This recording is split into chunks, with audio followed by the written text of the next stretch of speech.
It's really smooth. I need to persuade all the time.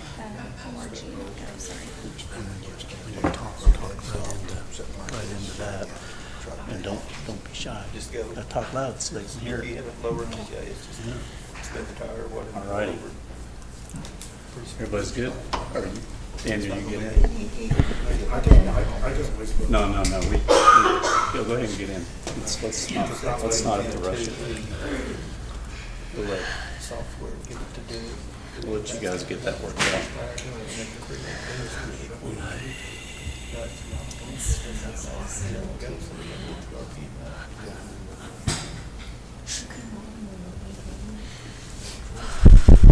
They do red mode. Usually we just normal. Everything's custom by them. That would make it. So here's the list. It's a 14.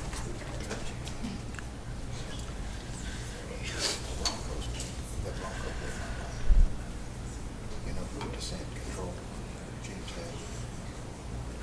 This one's got, when you put it in full load, you've got one pedal or cruise or both.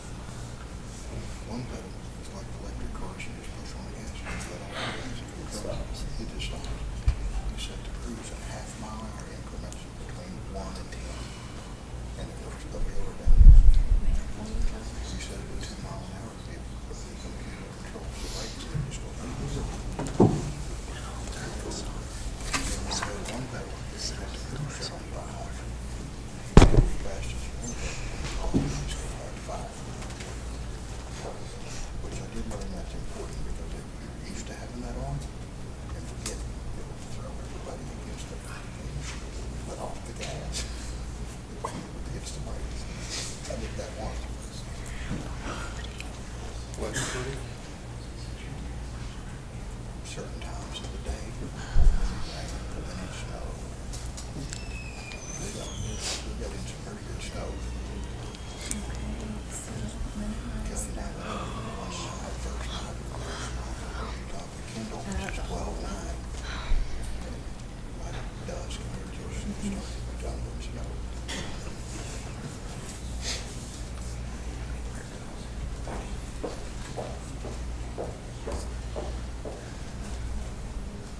Get in?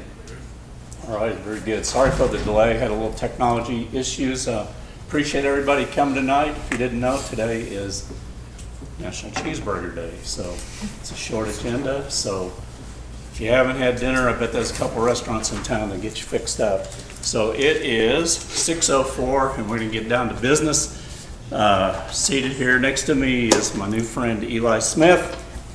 He is a 7th grade student at Dale Middle School. His parents are Trey Smith, Chelsea Smith, and Kristen Smith. And I'm going to turn it over to him so he can call the meeting to order. All yours. I call this meeting to order. Good job. Get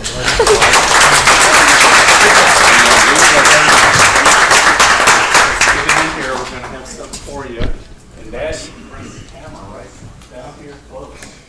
You're going to get a picture. Let's get a good one. Let's come right over here. And hold that. And let Dad get this picture. All right, very good. Thank you for helping us tonight. Thank you so much.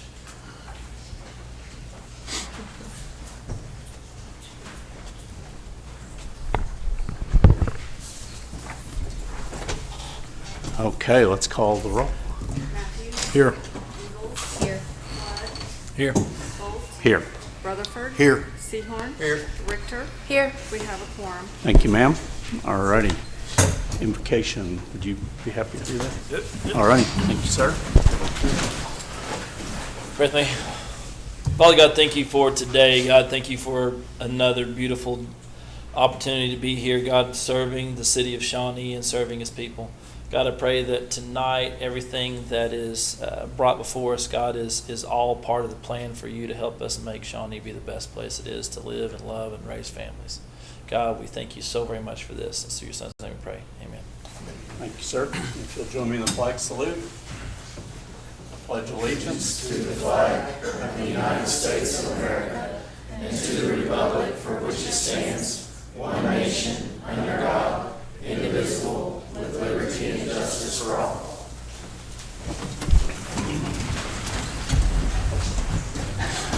Okay, item 1 is citizen participation, so 3 minutes per person, 12 minutes per subject.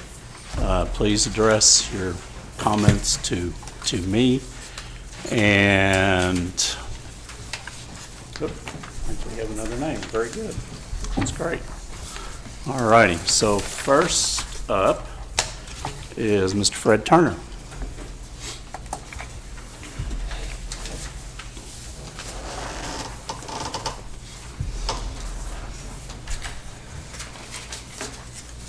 How are you, sir? Fine. Well, good evening, everyone. I guess first thing, 3 minutes goes pretty quick, but, I look at it as the city government and the citizens we're kind of in a partnership. Y'all are elected and you're supposed to run and handle things. But I've requested a balance sheet. And I assume several of you have joint accounts, joint checking accounts. With some of you are married, some of you are not.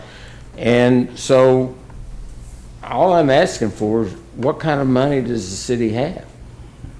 It doesn't sound like a too big of a request. Next is from reading in the paper, it appears that there's some confusion about the damage that Shawnee had from the tornado. So we're supposedly self-insured. Well, then the city manager says, well, we don't have any general account money for the firemen, so we're going to have to go to arbitration because the tornado wiped out our general account balances. Now, that didn't make any sense to me. So what I would like for someone in authority to tell me what the situation is with the insurance that the city will receive from the tornado.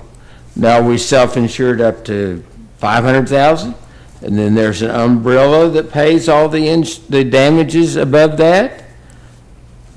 Well, I don't know. I don't know what the situation is. If I were a fireman, I'd sure like to know, because we're in arbitration and the city says we don't have any money. So does the city not have any money or not have any money? And we have $13 million that hasn't been spent in your capital budget that you could allocate to cover expenses of the tornado until you get your money from the insurance. So if I were running a business and I had a major damage like Shawnee has had, I would at least count on the insurance and know that the insurance was coming. Especially if I had $13 million that I could use to tide me over to when we receive the insurance money. Now, if we don't have an umbrella policy, means that we're on the hook for all of the liability for the tornado, then that's a very serious matter. Next point is Dockery Park, to me, is a very poor choice for a homeless place. It's in a floodplain. Only 1 acre out of 9 is not in a floodplain. So why would we waste another $400,000 on fixing Dockery Park up? When I don't think the homeless will go to Dockery Park. Mr. Turner, your Thank you. time I is up. finished, Your Honor. Thank you so much. Thank you. You have a good evening. Next up is Stephen Jostin. I'll say Jostin. Jostin, very good. Thank you, sir. Long O's like in Roosevelt. I'm sorry? Long O's like in Roosevelt. Very good. How are you this evening? Okay. I'm here for a real specific reason, and it has to do with one of the core values of Shawnee, and it's safety. And it's about a vicious dog that's in our neighborhood. I walk every morning with my son. He's mentally challenged, and so I'm very protective of him, and this dog has come close to us. I have a 1.5-inch walking stick. I've taken, now I have a pepper spray. And if this dog comes after me, I mean, I'm not that fast anymore, there's a 50-50 chance that I wouldn't survive. My son probably 0. We went walking in another part of the place. I've called the police. They've said, we can't do anything unless we see him do it. I went to animal control and I said, he stalked me one day, twice. I mean, I was out spraying weeds, him and his buddy, who's harmless, but he barks. But when they're together, he's a black one, he's half probably pit bull.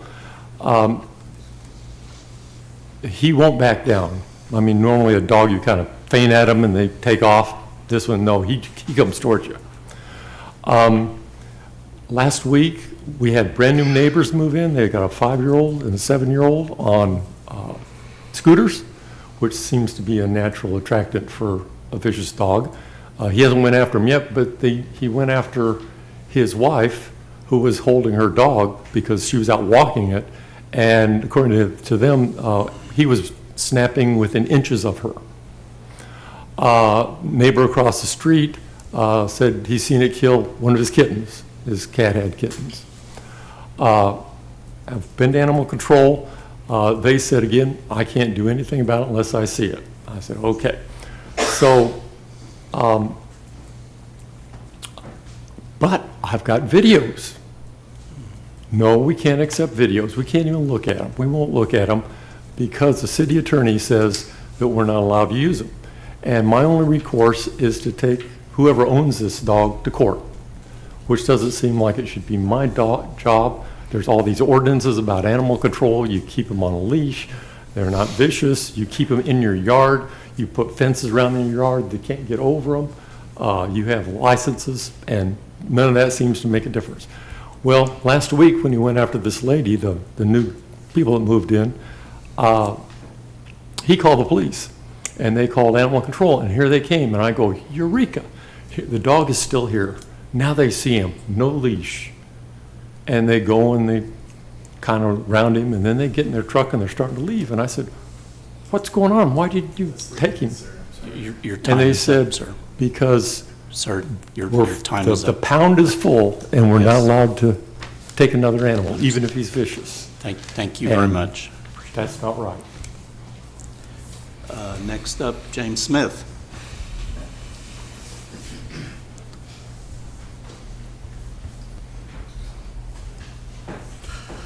Hello, my name is James Franklin Smith Jr.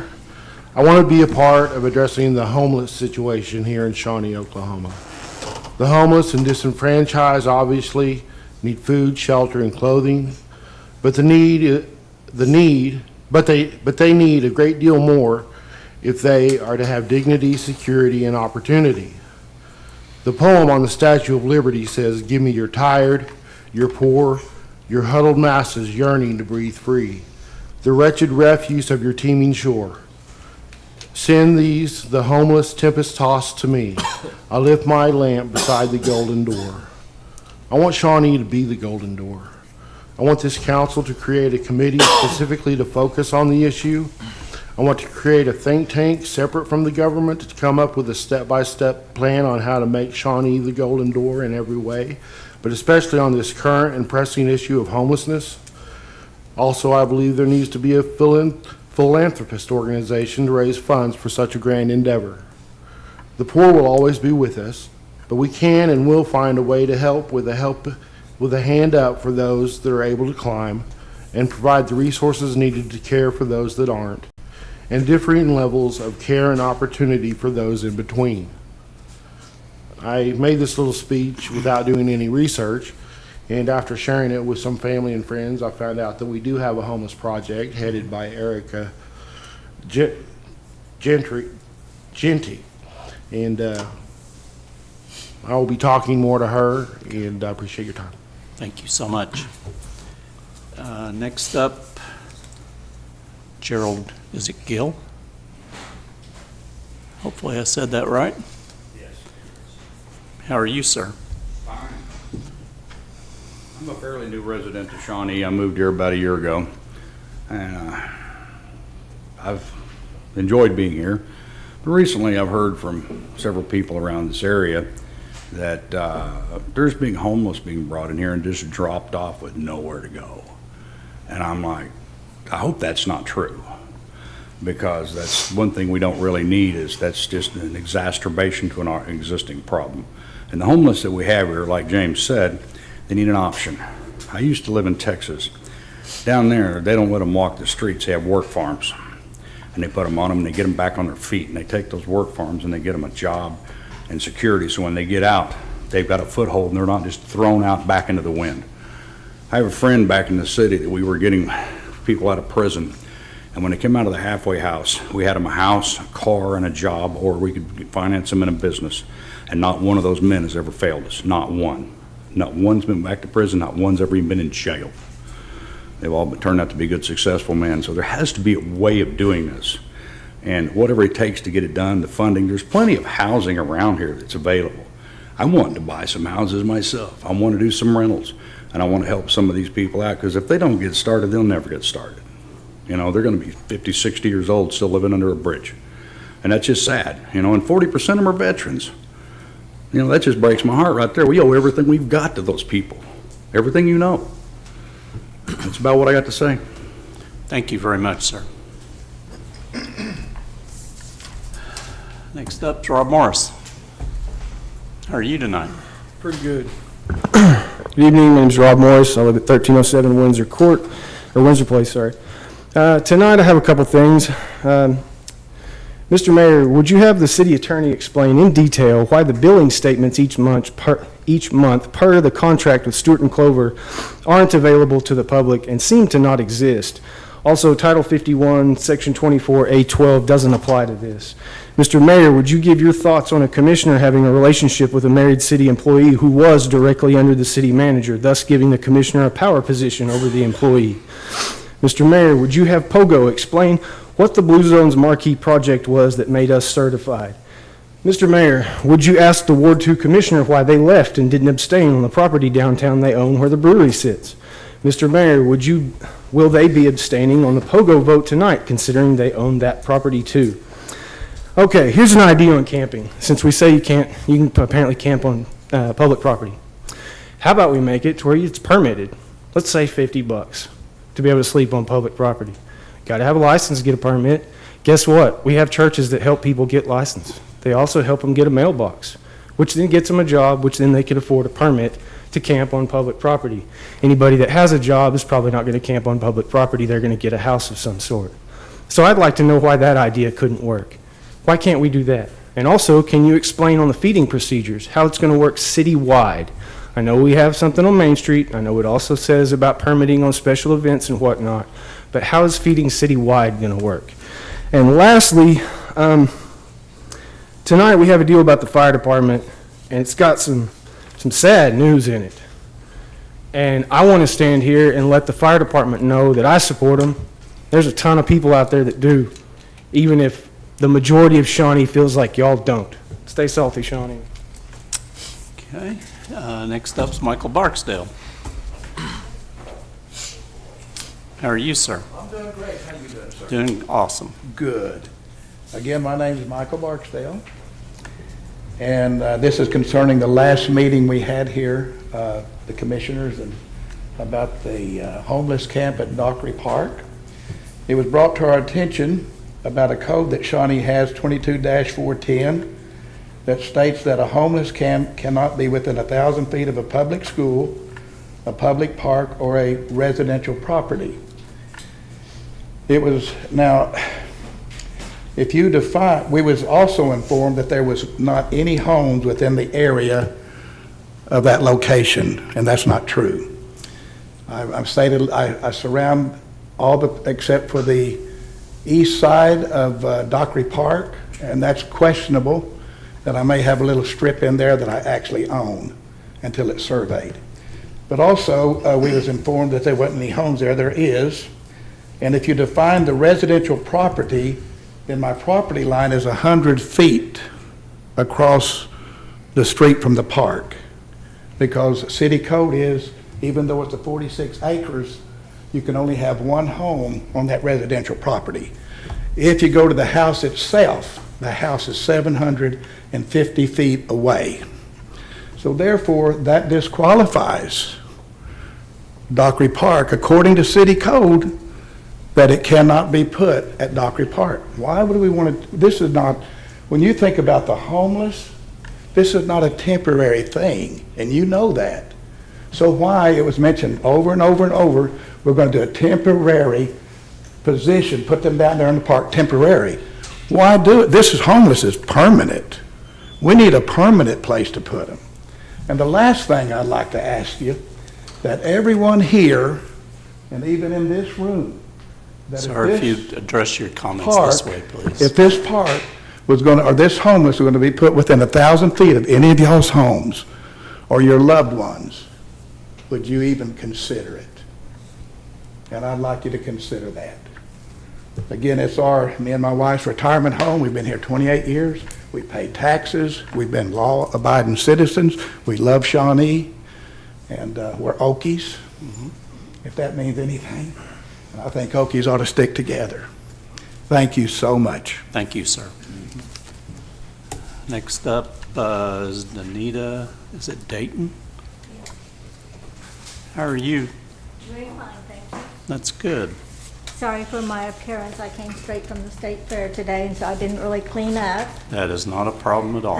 My name is Danita Dayton, and my question is, why doesn't your city attorney return phone calls relating to city business? I have called and left messages for him. I finally started documenting them. I have 5 calls documenting. When I tried to call him, I left voice messages. I was told that the message that I was leaving it on was for his legal assistant, Amy. I have never heard back from him. I probably have a total of 12 calls to him. I also called City Hall, spoke to Rhonda, and she told me that she took care of business for the assistant manager and for the city attorney, and that she was going to send an email to both of them with my contact information. I have still not heard back from anything. And I just think if he's a city attorney and I have a question about a law that the changing for the city, and I want it answered because it pertains to my job, that he should answer my phone call. That's all I have to say. Okay, thank you very much. Next up is Rick Young.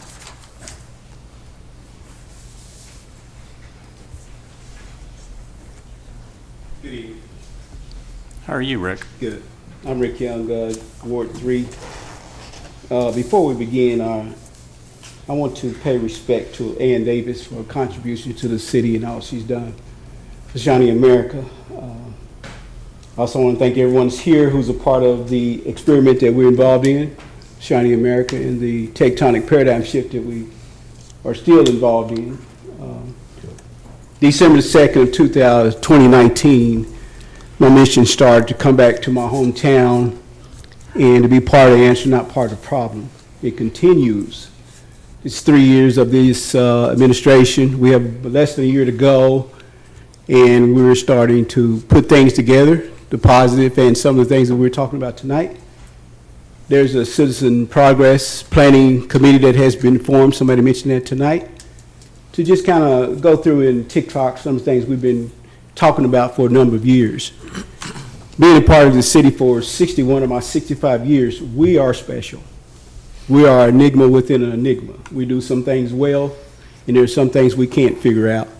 And so those people that are sitting in this chamber tonight and myself, I believe that we can figure some things out. We have a lot of bright people in Shawnee America.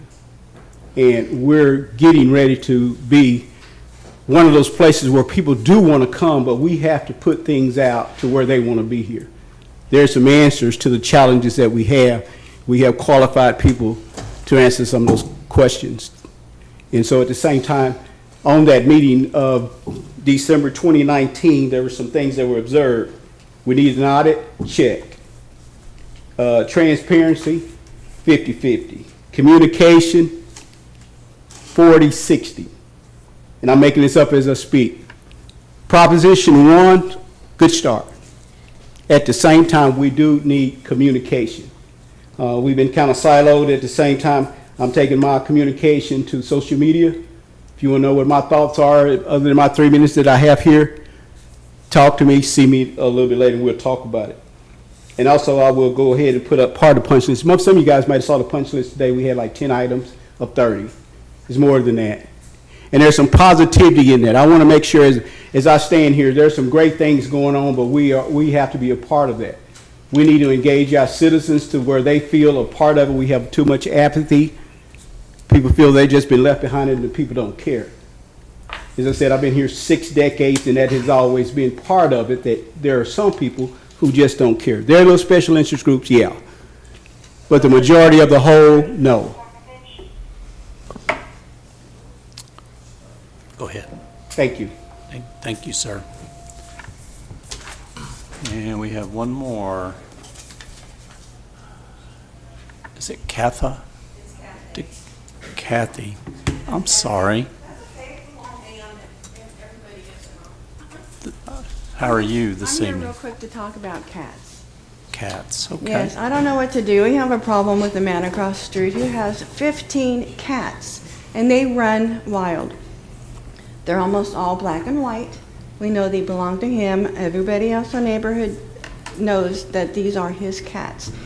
He doesn't feed them. His house right now is turned off with water. He has no water going to his house, so therefore the animals don't have water. I have a bird sanctuary in my front yard, and I have a 4-foot fence around my house. And the cats jump over the fence, and they're killing the birds because they're hungry. And they get in the bird bath to get water.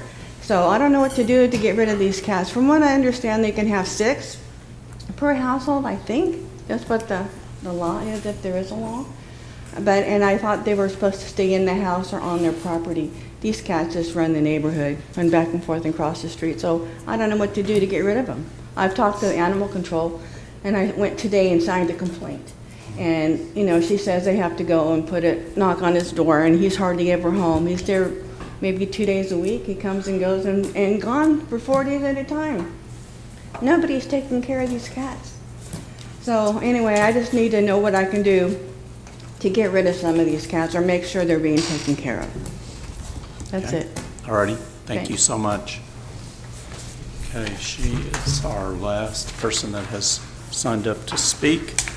We'll move on to item 2, which is consider approval of consent agenda. Was there anything we would need to pull off the consent agenda? 2B. B is in boy. Okay, the minutes from the meeting. Okay. Previous meeting. Yes, sir. Is there anything else that we need to pull off? Bless you. Nothing else? Okay. Do we have a motion on the remaining items? Move we approve item 2, absent 2B. Thank you, sir. Second. Thank you very much. Let's see, Daniel. And Darren. All righty, we have a motion and a second for approval of item 2 minus 2B. We'll call the question.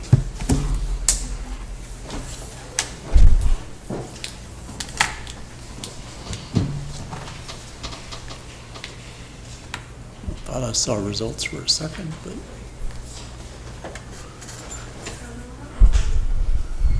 It was 7 ayes. I'm sorry? It was 7 ayes. 7 yes. 7 yes. Thank you so much. Okay, motion passes 7-0.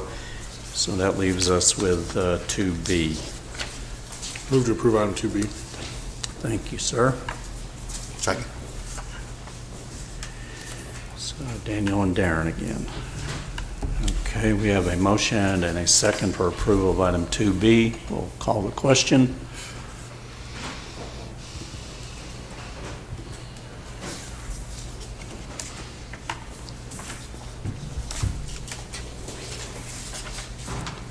And that carries 5 in favor with 2 abstentions. Item 3, okay, so anyone that's interested in the bid opening can follow Seth. I think think he's gone out the door, but he's outside there, so anybody interested in that bid opening can go out there. Item 3 is presentation of Pet of the Month by Animal Control, and I thought I saw a little dog running around up there, and here he comes.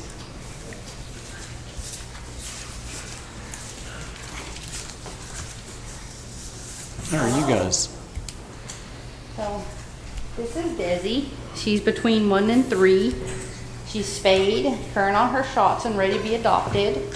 We were closed for 5 weeks due to canine influenza. We have opened up today with everybody bedded and safe now. Cool. But we are still full just because we didn't open any kennel space. So we need adoptions, rescues. I sent one to rescue Saturday, but we are still full. Very good. You gonna talk? So what would it take to adopt Desi? $5. $5. Yep. She's spayed and current on her rabies shot.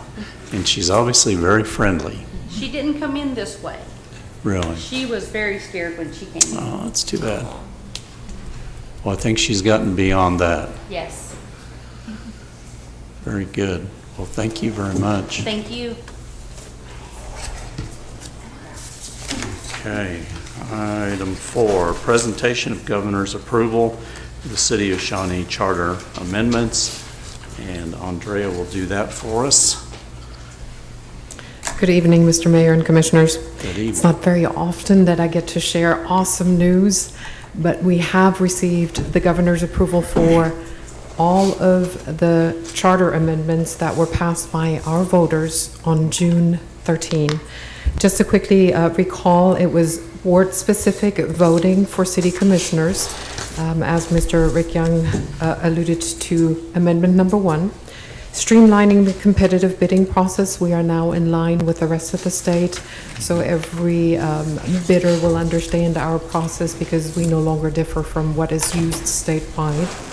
Clarifying the start date for newly elected mayor and commissioners. With the move to the once-a-month meeting, we had some conflicting dates there. Aligning requirements for city employees with state and federal regulations. Updating conflict of interest policies. Aligning recreational use policy with for the Shawnee Twin Lakes. And then lastly, of course, updating the policy for the Cemetery Perpetual Care Fund that is now also aligned with state regulations. All 7 charter amendments were passed by the voters.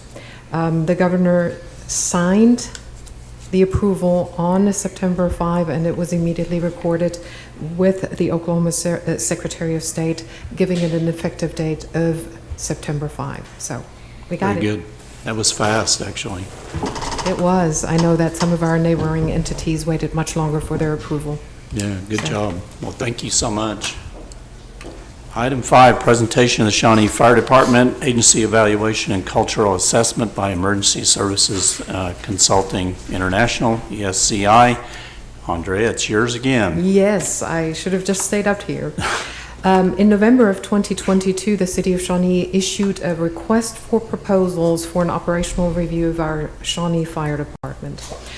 That RFP scope requested that response capabilities be looked at, apparatus, inventory and equipment, current service levels and performance, potential performance improvement recommendations, evaluation of current policies and standard operating procedures, having a look and an evaluation of our current station locations and the potential for need for future station locations, and then, of course, a cultural assessment of the department itself.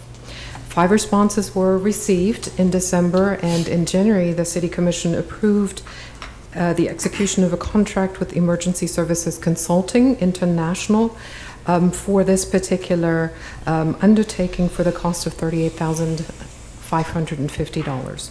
And this evening, we have with us Mr. Jeff Grote, ESCI's project manager for this particular project, and he has for us a short summary presentation of the rather long, well over 100-page report that was also included in your agenda package. Very good. How are you, sir? Good. How are you, Mr. Mayor? Doing wonderful. Good evening, Mr. Mayor and Commissioners. Like the city manager said, my name's Jeff Grote, and I'm the project manager with the ESCI. A little bit about ESCI. It was a consulting company that was started in the Northwest United States in 1976.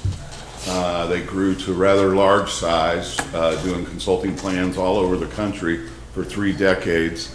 And then in early 2000, the International Association of Fire Chiefs purchased the company.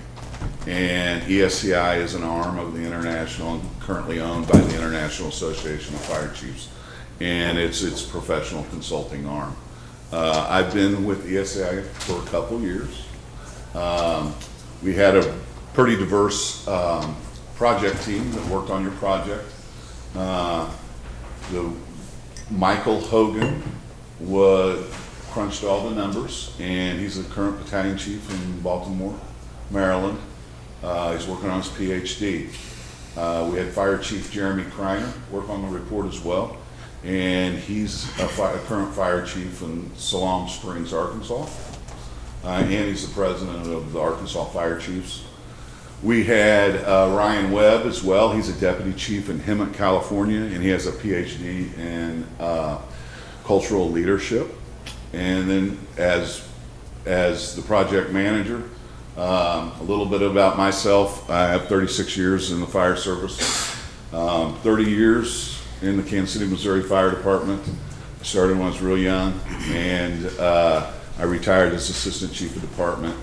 And I took 3 weeks off, and then I took a fire chief's job down I-70 at a fire protection district and worked there 5 years, and I retired 2 years ago. And I guess I just can't get all that fire stuff out of me, so now I'm consulting and talking about fire departments. So that's a little bit about ESCI and the team that worked on this project over the last 6 months, 8 months.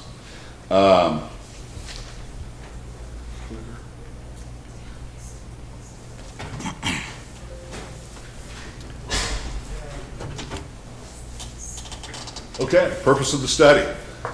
The city manager briefly gave you all the information I was getting ready to tell you, but the purpose of the study was to do an agency evaluation and a cultural assessment. And we evaluated where the organization is at today, and in our report we identified some future service demand needs, and we conducted a cultural assessment. I'll get it.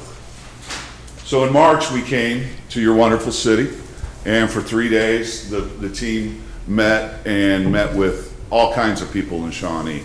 We met with the fire department, we met with city staffers, we met with some elected officials, and we come up with some brief notes about just our visit before we really started digging into the numbers and everything, just from what we've seen. So one thing, and I think you can see it here, and it's no testament to you all, but there is, you can see it in every one of your meetings. I've watched quite a few of your commission meetings, and there is a tremendous amount of pride in this community, and that was observed by our team. That's one of the things. The fire department's respected in the community. We noticed that too, that everybody loves their fire department.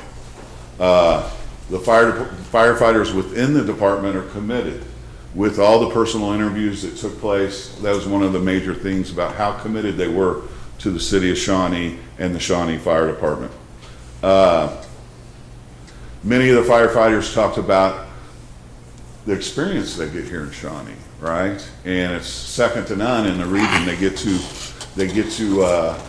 run a whole host of calls, and they get top-notch service, right? And back to the two last bullets, pride. You can see it. You can see it from their apparatus. You can see from the clothes they wear, and going in the fire stations. Shawnee Fire Department is labeled all over these individuals. And another thing we noticed, and we spent time at the police department as well, was that the relationship between PD and fire is very positive. And I can tell you that isn't always the place throughout the country, right? And it was noteworthy that we put it into our site visit observations. Improvement areas from just what we've seen when we were here in those 3 days of March. Fire headquarters, they're cramped. There's hardly any room. They're sitting on top of each other. The fire chief's office is literally 10 feet away from the kitchen table. In a perfect setting, you would want some division there, right? Training space is lacking for the department. Of the 3 fire stations here in Shawnee, there's not a separation of turnout gear and fire apparatus. And what that means, and we'll talk a little bit about it in recommendations, is that protective gear that the firefighters put on is exposed to the diesel exhaust on the apparatus floor. So we've known through many studies and laboratory report and everything that diesel exhaust causes cancer. So one of the things we like to see in our new facility is that separation, where you take that firefighting gear and you move it away, and there has to be some kind of separation, and it is inside that diesel exhaust. One thing we noticed that there has been, over the last 5 years, there's been quite a bit of turnover of leadership at the top. And security at all the fire stations. Fire Station 1 specifically, they've had some issues with vehicles being broken into and overall security of that area. One of the things we like to see is the facilities, and it's unfortunate that we have this in 2023, but we have to think about security and keeping those employees that are inside the fire station safe from any harms that may be outside. Now we're going to go into your calls a little bit, your emergency service calls. So in 2021, you had a little over 5,800 calls, and in 2022, you had a little over 6,200 calls. You can see that those are starting to have an increase in some of the data within the report. You can see that. We analyzed for the times those 2 complete years of calls. Okay. ISO class of 3-9 for the Shawnee Fire Department, and I know that it's been quite some time that before that an ISO evaluation's been done, and I would imagine that might get a little worse after this next. I don't know. I don't work for ISO, and I'm very familiar with their processes, but we didn't in this report go through that evaluation. The response time for all calls, and you average them, was 9 minutes and 23 seconds. So we're going to dig into that a little bit deeper. But one of the things about the temporal analysis we did was, and this is just ancillary for your own knowledge, is the summer and winter months were the highest call volume, right? Sundays represented the least number of service requests, and 10 p.m. to 8 a.m. were the least amount of service request times when everybody's home in bed, right? Mm-hmm. So, and that's typical of most communities across the country.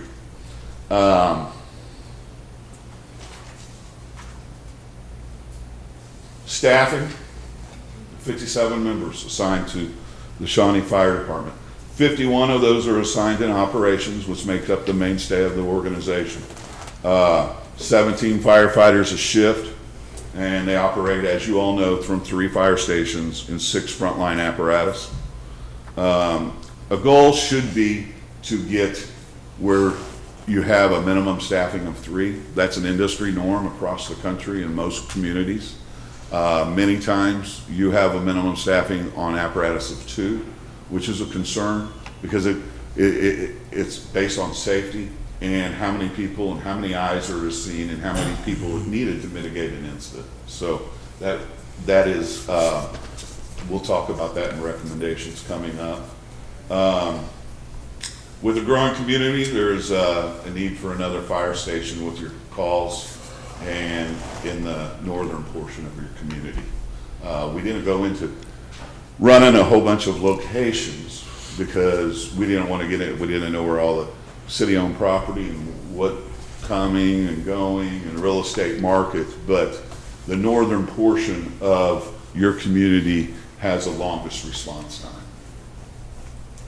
You can see on this map here, and it's on page 53 of your report if you guys have it uploaded, but it's your response time group and it's broken out into different colors. you have like a lime green, a blue, a yellow, and a red. The red dots are the concerned dots, right? It's a response time of greater than 12 minutes to get to an emergency call. The green is a big cluster, and the size of the slide kind of blended that together. But if we were able to blow that out, you could really see the different elements of all them calls. But so for those 2 years, 21 and 22, the Shawnee Fire Department responded to 60% of their calls in 5 minutes or less, which is really good. 5 to 8 minutes, 25%, right? And 8 to 12 minutes represented 10% of their calls. This next map, this next slide that we're going to talk about it's based on a response time from NFPA 1700, and it's 4 minutes. And what they use is 4 minutes from your facilities and all the roads in your community that can be traveled in that 4-minute time frame. Okay, and as you can see, you look up at the map, it's I would say a little less than half of the community can be responded to in 4 minutes. The next map is going to be 8-minute response time, and what NFPA talks about with their 8-minute response time is to assemble an effective response force. Okay, and if you can see there on the 8 minutes. The coverage gets a lot better, but as you look at that map, and I don't think I'm telling you all anything you don't know, the northern portion is very lacking of response vehicles from the fire department. Now, one other note on this data and I'll go back to the 4-minute response, I forgot to mention this, is that those numbers that we gave you about the percentage of the calls, we took out the Twin Lakes area on that data. Now, we crunched the numbers if you included the Twin Lakes too, right? So if Twin Lakes is included, you have 31% of the streets fall within 4 minutes, 84% within the 8-minute mark. If Twin Lakes is added to those numbers, the 31% drops to 22. And the 84% of the streets drops to 61. So it's a significant, we wanted to be able to see both aspects of that. So on this is kind of the summary of those 3 maps, or 4 last slides.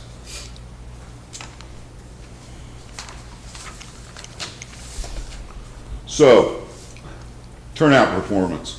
For all incidents, 2 minutes and 17 seconds. For fire incidents, 1:38. EMS calls 2:31. Travel performance, okay, that's from when the fire truck or fire apparatus leaves the station and gets to the address. 8:27 when you combine them all. 7:44 for fire incidents, and almost identical for EMS. And you add those together and you have a response time performance, and that's 9:23 for all incidents. One aspect that we did not measure, and I want you all to know this, is we didn't measure the call processing time for this evaluation. And that's when someone calls 911 and it's picked up, hello, right? And until that's dispatched out, that alarm's given out. That time was not included in that number, but I think it would be safe to say, and there's some issues with your 2 different databases, measuring up the right times, syncing them exactly. I think the city manager and the chief could tell you a little bit about that, but that really wasn't a portion of the report. But to do an overall response time, that's going to add a couple minutes to that 9:23. Within the city limits, 84% of the calls were responded in that time, and then outside of the city limits, 15% of the calls. And that isn't a time element, that's just the number of calls. So we're measuring almost 12,000 calls over 2 years. 84% of them were in the city limits. 15% of them were outside the city limits.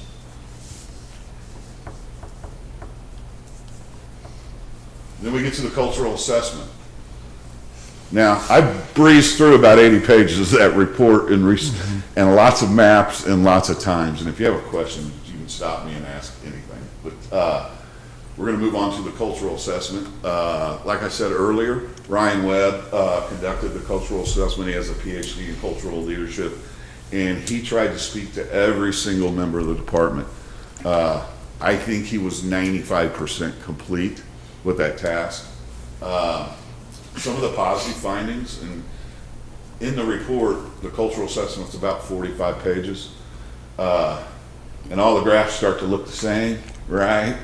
But there's some nuggets in there, and there's some really good things, right? Firefighters take great pride, and I covered that in the beginning, and that came out in the assessment, in the questionnaire that went to everybody.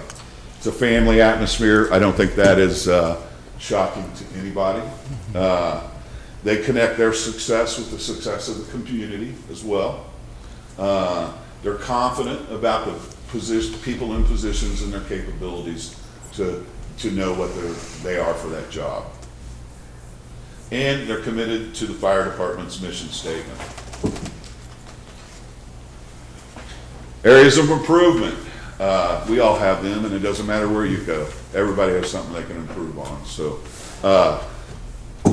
increased cohesion among different shifts.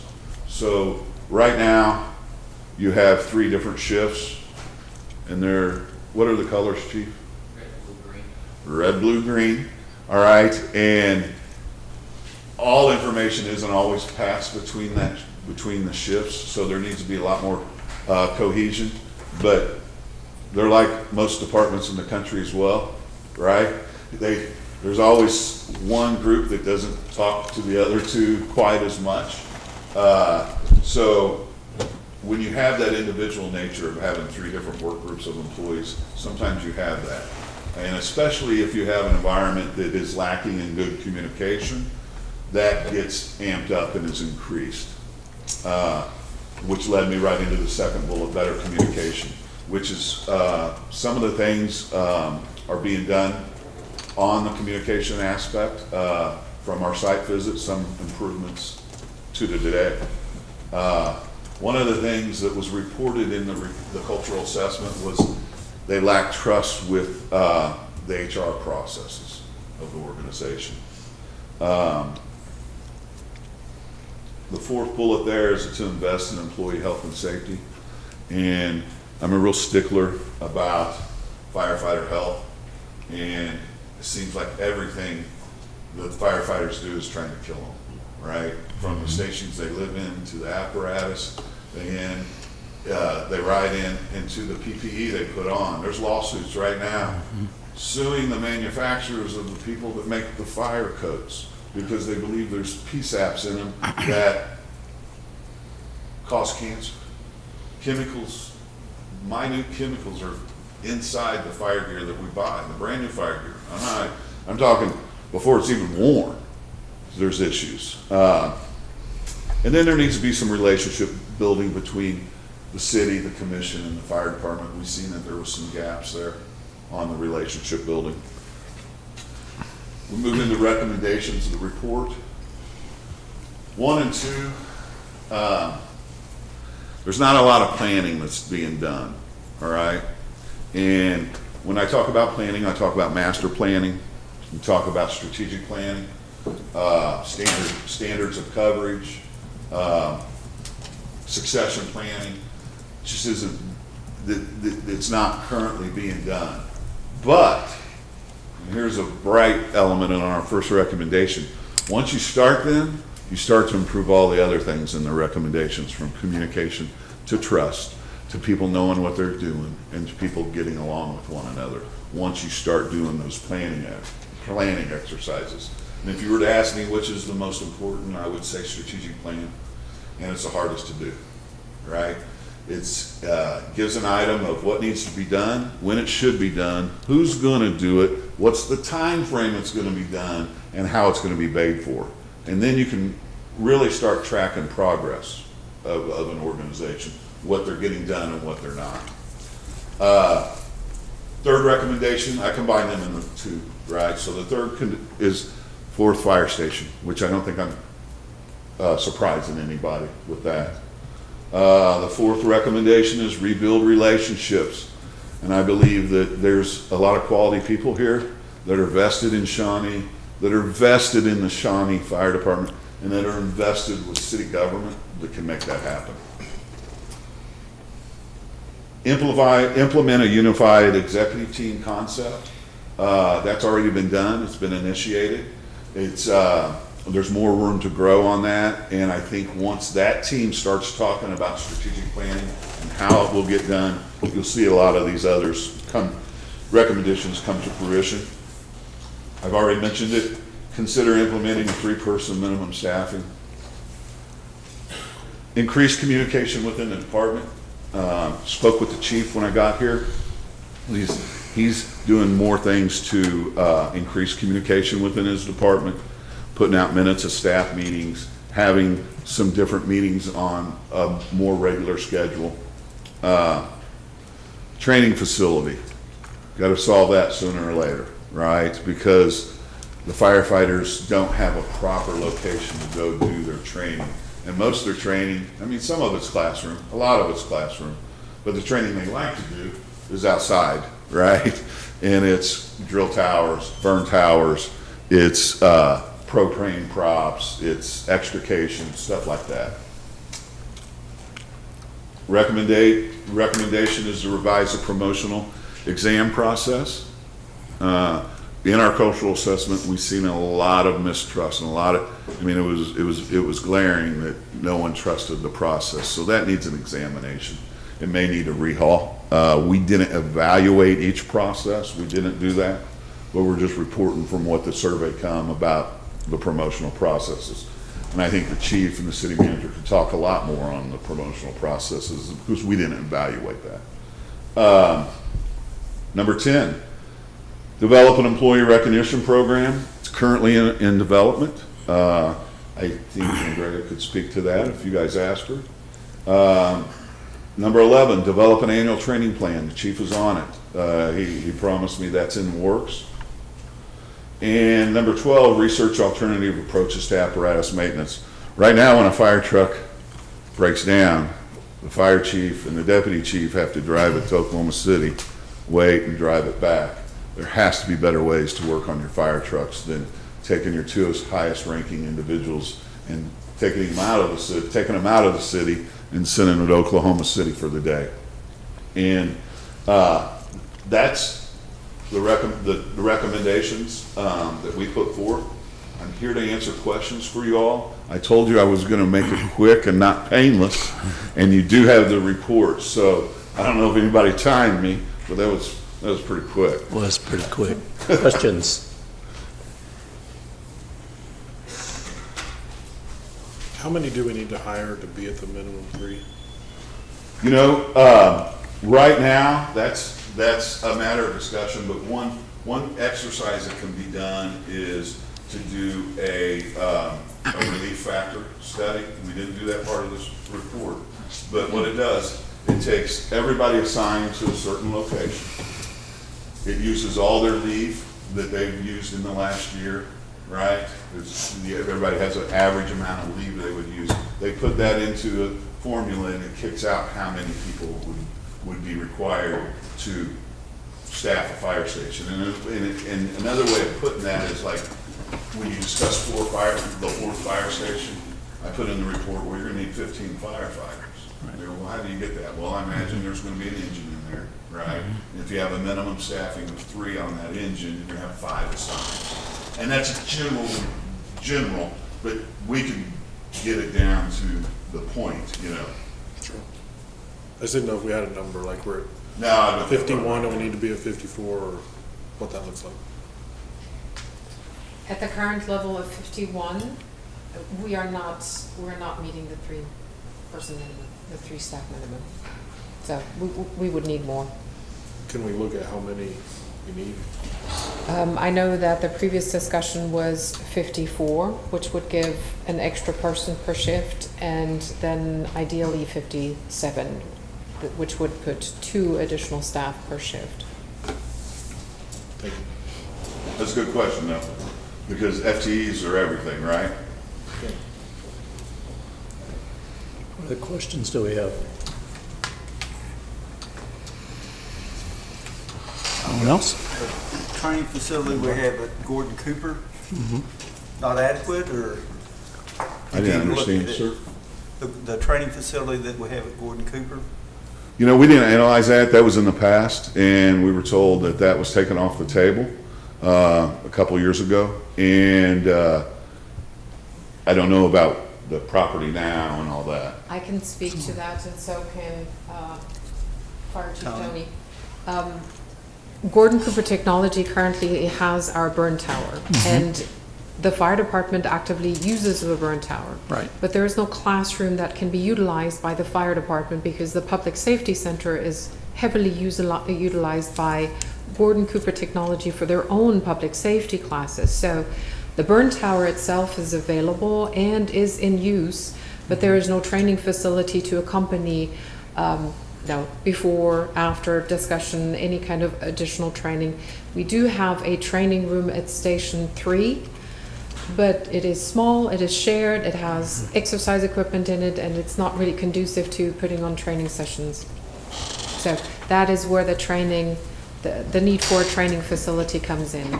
We do still have access to our burn tower, and it is actively used.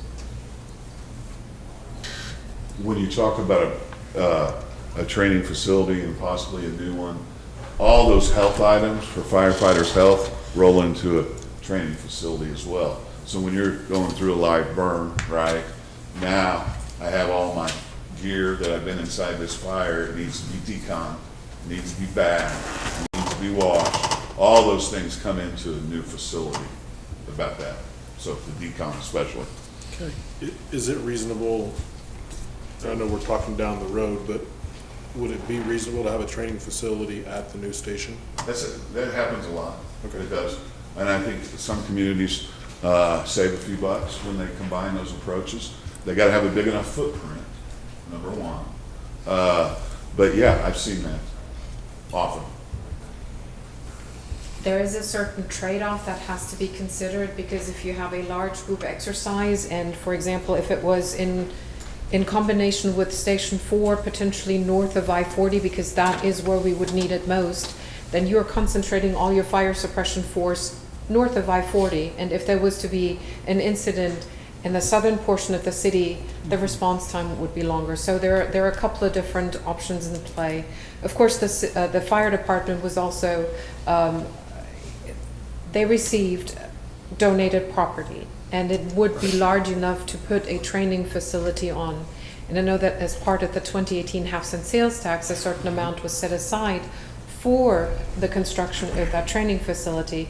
I don't think it was fully understood of how much a training facility would cost, because when we had the conceptual plan and looked at just the sheer amount of concrete alone that would be required, there was insufficient funding to actually put that training facility on the ground. So that would be a more centralized location that would be available and is already in possession for the fire department. But yes, there are so many different avenues, and yes, it could be part of a station number 4. It could also be part of a future station number 1.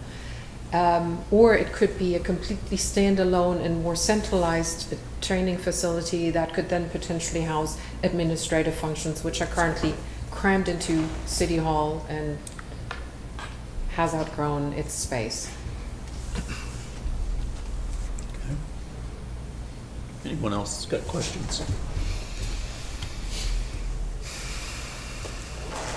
I guess not. Thank you, Guess Mr. you've done Mayor. a very good job. Appreciate it. Thank you. Once again, I enjoyed our time here in Shawnee, and if you ever need anything, give the SCI a call or myself. Okay. All right, thank you. Appreciate all your work.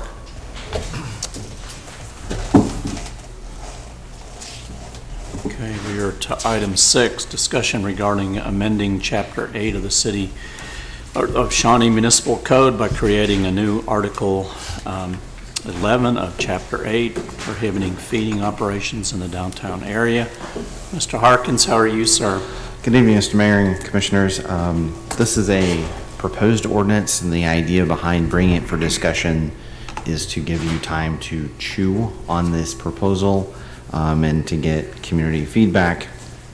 As we wrote in the staff report, One of the issues that we've dealt with regarding the homeless program is the issue of organized feeding. We have a number of groups that have chosen to try and help in that way. But as we've worked at trying to have a coordinated approach, one of the things that we've encountered is that there are some groups and some individuals from groups that continue to want to do things on their own. We had community members, for example, even over the weekend, ask the question of some of those trying to do that very thing in our downtown. Why are you not doing this and coordinating with the homeless program? And the response that I know one individual got from what I was told by a citizen was basically, I can go do what I want and I feel called to go do this. And so with that in mind, staff over the last 3 to 4 months has done some research, talked with our city attorney, and with internally revised this proposed ordinance a number of times, with the idea that to address the issue, particularly on Main Street with regard to organized feeding, we felt something was in order, even if it was just some type of temporary moratorium, to provide a way for police and the city overall to have some type of enforcement to say, thou shalt not do this here. With that in mind, the draft ordinance that sits with the staff report not only defines an actual area for the downtown, but then again reiterates that on public parks, public right-of-way, and public facilities, this activity is not allowed. Outside of that geographical area, you would need to use a special event permit if you're not at a park, or if you're going to do this at a park, you would need a park permit. So both our special event process and our parks department would be actively involved in engaging people wanting to do it in other locations outside of the downtown. Again, this is a draft for discussion. Staff's available from multiple departments, as noted in the staff report, to answer questions. We have tried to approach this from multiple angles, from what ifs, and if somebody does this, knowing that someone will try and find a loophole anyway at some point, just because they feel the gumption to. So with that, I'd be happy to answer questions. Questions? So, I mean, there was a question asked earlier, which I think is reasonable, about, why would we restrict it to just downtown and not citywide? So. Sure. So the idea is starting downtown would be one of the most visible areas. Right. That's where we hear the most complaints. That's where we see the most activity. Outside of that, even though we know we can find homeless encampments and homeless individuals scattered across the city, the idea is to start with an optical effect in an area that has the high concentration, and that is Main Street. Mm-hmm. We have a number of businesses that are struggling on Mondays, for example. You saw pictures from what Public Works deals with at the library, but a number of businesses and property owners along Main Street itself, and then a block in each direction, often complain about having to pick up on Monday mornings the same thing. A number of groups will provide feeding operations on Sunday, whether it be bottled water or meals within styrofoam containers, things like that. And those get trucked around and left and dumped. And so it's up to a property owner then to do that cleanup on their own. So they're spending time on Monday that they need to be spending on their business doing this instead. And so the idea was to start here, where there is a concentrated effort taking place to help redirect that more, and to provide not only a carrot with working with the homeless program, but a stick as well that the city has at its disposal. Sure. So what would the process then be, if we find someone that's in violation of that? So there would be the ability to not only cite them, but provide for a fine if they are found to be in violation. Not just the operator, but people participating in that operation, they could be cited as well. That organization or individuals would not be allowed for a year to go after any kind of permit at a park or special event to do such an activity. Okay. So we tried to put some teeth into this to provide for some cause to think about what you're doing. Do you have a question? My question is gonna be, what's the definition of downtown? Where's the lines?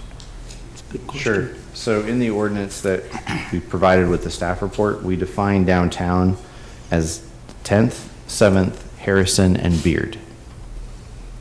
Why not Highland? Why not? So we purposely did not go as far north as Highland to allow for Woodland Veterans Park to be handled through the park permit process when that reopens. So that was my point.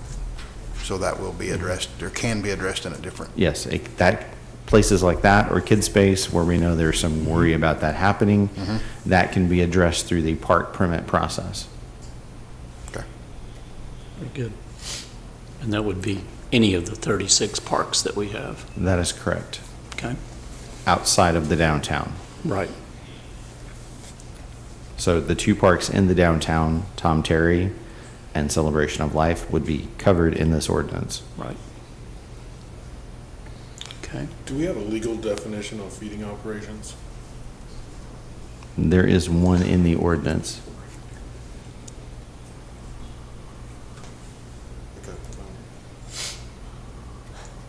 Just trying to think down the line of consequences of people holding family gatherings and stuff in parks and. If I may speak to that. The reason this particular ordinance did not come to you for outright approval this evening is that wrinkle that Commissioner Matthews just pointed out. The way it is currently written, that outside of downtown, feeding operations, where food is organized and provided for free, would require either a special event permit or a park permit of some sort. So for example, a family who wanted to have a picnic in Kids Space Park where we have picnic tables would then be covered by this. And that is a wrinkle we are still working out. We have tried, this is iteration number 4. You heard me speak about how many different times we've tried to address this. This is the one wrinkle that we're still working on, because the way this is currently written, a family having a picnic in one of our parks would, under current circumstances, not require a park permit to do so or a special event permit to do so. But if we were to pass this language as currently written, that would be the case. And so we do not want to discourage families from enjoying the parks. But it is really difficult to distinguish between feeding operations that may involve just a small group and still leave a, trash and sanitation issues behind versus a family who's just going to one of the parks and enjoying the space that was provided by the city for that particular purpose. So that is that very specific wrinkle. You immediately honed in on that. Well, I think one of my frustrations is the amount of staff time that's going into this that could be simply solved. I am compassionate to people that feel called to take care of their fellow citizens, but their business owners in the surrounding areas are also fellow citizens. And so if you feel called to take care of your community, to me, part of taking care of the community and doing something like this is taking care of the debris and sanitation issues. And so, I'm frustrated that staff has to spend this amount of time to try to now, because when we do try to legislate for a very niche thing, we create unintended consequences. And I think that's the frustrating part to me, that, And if I may interject one more thing, we've had great success in approaching Shawnee-based groups and asked them to move feeding operations to the Homeless Resource Center. Right. But we do have some out-of-town groups who would like to assist, but this is not their community, and therefore the community buy-in is different. And then we get the responses of, this is a public space and we can do what we want. So it is not necessarily for groups that we have here, because we've had great success just respectfully asking, this is creating an issue, would you please coordinate with the Homeless Resource Center? Yeah. In your kind of research to put this together, you guys did you find it maybe worked better in other places to mitigate the feeding instead of the litter issue surrounding it?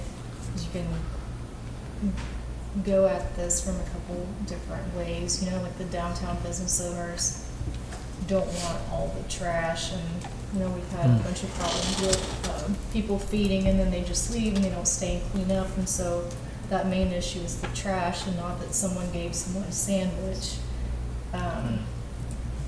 But also it, you know, attracts more people, I guess, in theory.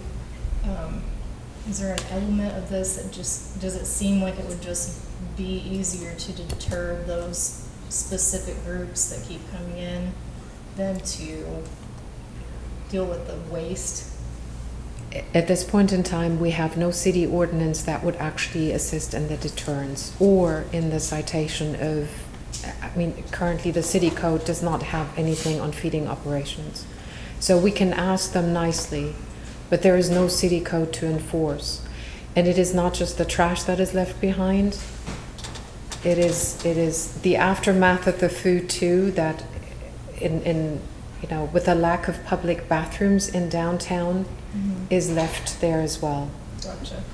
So my question is, how does a special permit prevent trash and then prevent people from needing to use the restroom after they eat? That's so. So the special event permits, you may remember, those are instituted for you know, major events, some of which are supported by the city and some of which are truly private. And the special event permit requires insurance, it requires preparation, it requires coordination with all of the different city departments, and it also, if we have a special event sponsor who does not clean up after their event, then it is much less likely that they will get another special event permit for that very reason. The park permits are usually tied to renting a pavilion or renting a certain space, and so there are certain parameters within which we can operate, because that also requires that they leave the space just like they found it. The downtown feeding operations, because we do have these few rogue groups that just simply do, they are not as interested in coordinating and collaborating. And because we currently cannot enforce that kind of behavior, it creates the situation that we're facing. So because downtown has been the focus of these feeding operations, not any one of our other parks, it has truly been focused on downtown. It could potentially migrate to other areas, and we may have to come back with an amendment of the city code, but at this time, the problem is largely focused on the area that is prescribed or defined in this downtown area. Well, I'm just kind of thinking about the operations that I've been a part of in the past. And typically when we would do a feeding or something in the park or in an area, we don't follow the individuals to wherever they go. And almost every time that recently we did this as part of a backpack program that the absentee Shawnee tribe did. It was an amazing event. They had a bunch of people come. They had all the permits, everything. The trash cans were already full whenever the event began, and they tried their very best to stack up and put trash bags and things by there. And by the end of the day, the wind was blowing trash all over the park, and stuff like that was. I mean, that's again, a special permit does not change that. And so, how to Commissioner Ingles' point, how do we put extra provisions in here to include those type of things in this permit process, or in this process of helping keep our downtown clean? Well, from my reading, we're not going to have them downtown. The special permits only apply to outside downtown. They're going to be prohibited in downtown. The special permit would be like if you wanted to do a woodland park or kid space or some other location, they're gonna be completely prohibited. That's my understanding. Sorry, I didn't mean to interrupt. I just. No, but that's a very good point.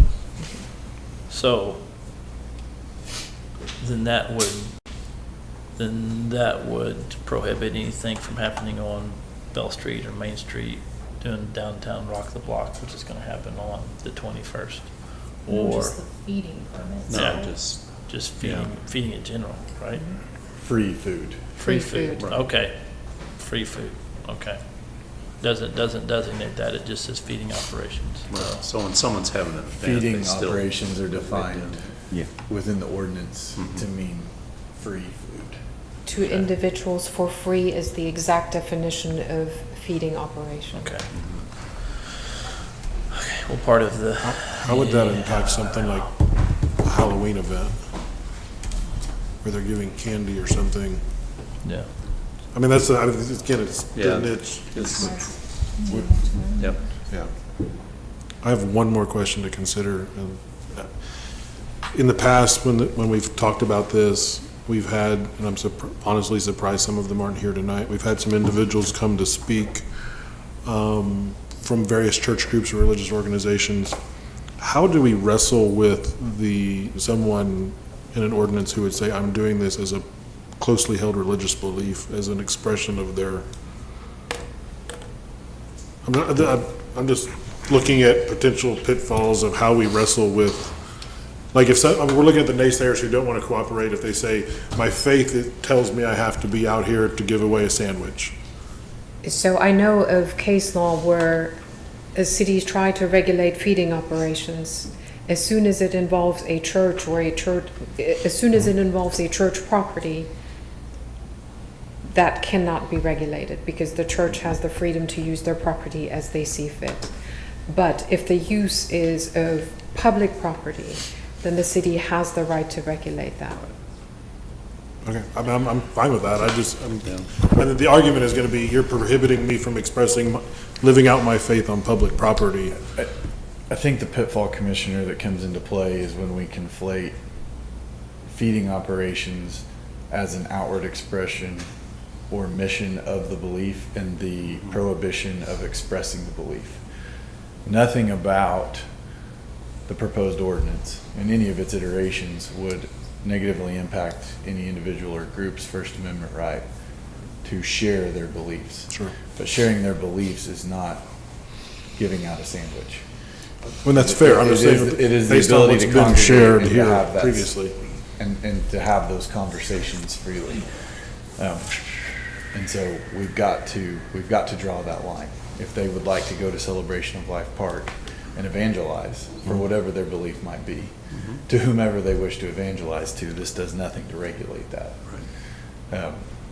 You add in the sandwich and it creates an issue that we can and are proposing that we do in some form or fashion regulate.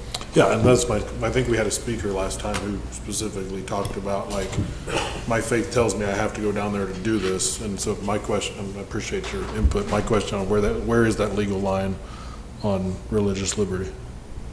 And I think you've explained it well to me, so. Just a question as we look at pitfalls. Yeah. Before the last, the special call meeting where we discussed a lot of these things, several church leaders reach out with concerns because they thought that their church that was located in downtown would be prohibited. And then once we kind of talked about, no, this is, on city property, and here are the places that you can participate collaboratively with other people that are working on those issues, they immediately, at least those couple, immediately said, oh, okay, great. And I think maybe I was expecting more of them to be here tonight, but it seems to speak to the collaborative efforts the city is taking with some of those church leaders, and I'm not hearing that outrage from constituents.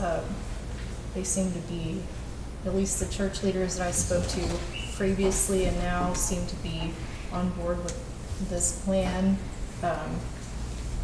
Not necessarily this plan, but the plan to respect where the city would like those to take place and collaborate, so. As And- far as these outside organizations and people from other towns that don't respect the collaborative efforts that are being made, then that's a different story to me. And I would respond to that by saying some of those groups, even within the in the city that are part of that collaborative effort that may have raised those concerns, have tried to speak to some of those outside groups even on the homeless program's behalf as collaborative partners to help guide them and gotten at times some of the same responses. So, and that's unfortunate, but part of this has been drafted in this iteration to specifically address some of the concerns that some of our churches in town may have had in the beginning and provided input on as part of that process. So if you bring us an ordinance or a rule here and say it's passed, are we planning on, say, putting signage in the parks to inform these out-of-town folks of the new ordinance? And that maybe not hasn't been discussed yet, but I mean, I think that would probably be a good idea personally. It's certainly something we can discuss internally as a. I know that's kind of a detail, but I think that would be helpful so everybody knows what to expect. And maybe even, I don't know the legalities of this, but a strongly worded letter to repeat offenders that won't participate and be redirected, that we're asking from those outside communities. If this were to pass, a heads up, if we have those people's information. And I would suggest that if something were passed that had similar penalties to the ordinance before the commission this evening, that as with any type of offense that does not directly threaten property or human life or safety, that the police department will use their discretion and embark upon an education campaign with individuals to make sure that they have a complete understanding before there are significant consequences for those actions. Sure. And can offer them the option of going down the resource center. Right. Because I know the efforts down there would be very much appreciated. And and actually 100% of the churches that I've talked to when I've caught folks down there and explained to them, every one of them has gone down there and they're very excited to do that and participate in that. So I know it's just a few groups that are coming in from out of town. But so what's the timeline that we're anticipating on having something in front of us? We could bring a set of revisions to this ordinance back to you next month. Okay. If you desire.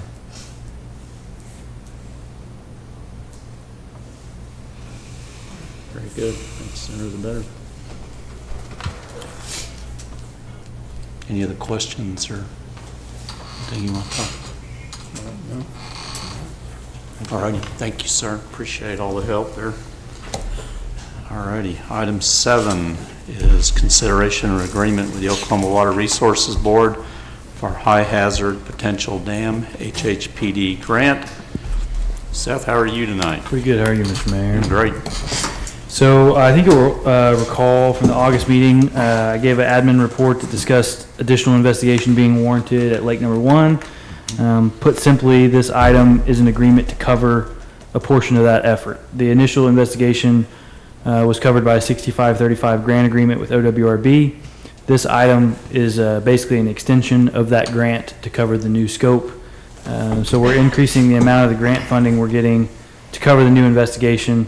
In total, the grant will go from $65,000 to $164,745.30, or an increase of $99,745.30. Happy to answer any questions you guys have. Any questions? Any questions? So we have a motion. Move to approve item 7. Thank you, sir. I'll second. So Darren and Travis. Thank you very much, Seth. All right, we have a motion and a second for approval of item 7. We will call the question.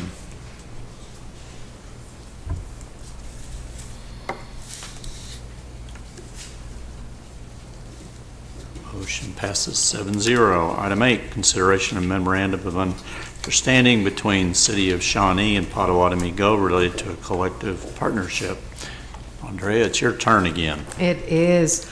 You may remember that back in 2017, local leaders, volunteers, and organizations banded together to inspire community members to improve their health and well-being.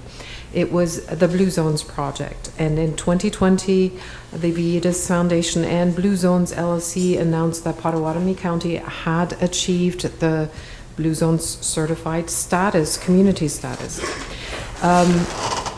Fast forward 2 years, at the end of the actual Blue Zones project, that particular initiative evolved from this largely nationwide driven model to a local county-wide collaborative with very specific goals and objectives and a mission, and was also rebranded with a new name.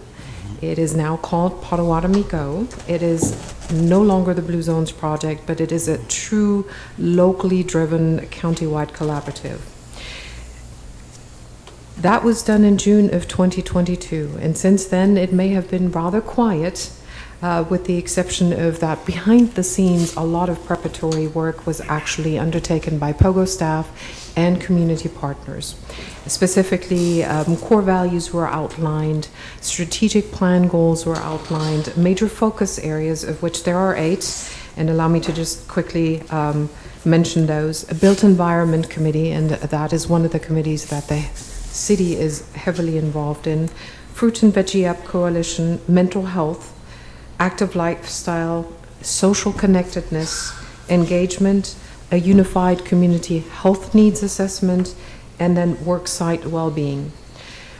What you have in front of you today is simply an outward sign of a partnership, not just between the city and POGO, but multiple partners here in the very near future, of this desire to collaborate to make Potawatomi County the healthiest and most well-adapted, well-being county within all of Oklahoma and possibly beyond.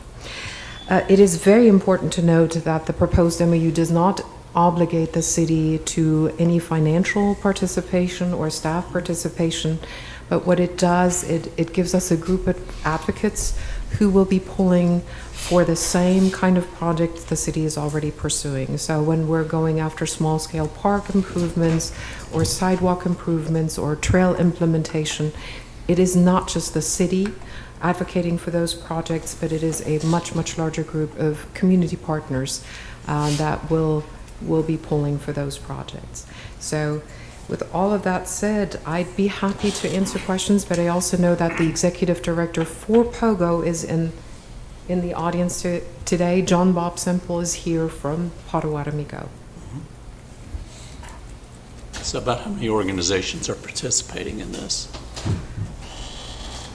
Currently 25. I knew it was a number close to that. I knew it was large, but I didn't know the exact latest number. And this costs the city how much? Those are efforts the city is already undertaking, so there is absolutely no additional cost to the city to participate in this memorandum of understanding. Again, it is an outward sign of the partnership for the built environment. Any other questions?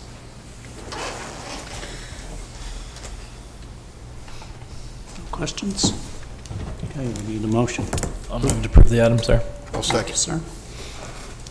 So we have Travis and Darren. All righty, we have a motion and a second for approval of item 8. We will call the question.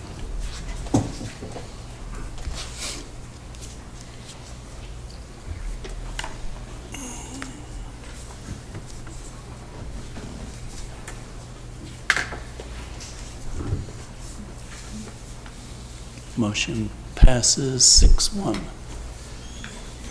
item 9. Consider bids. I think Seth is passing those out for us. Independence. For item B. This is for B. Okay. A is Independence Avenue Water Line Project, and B is the Thompson Heights Water Line Project. So.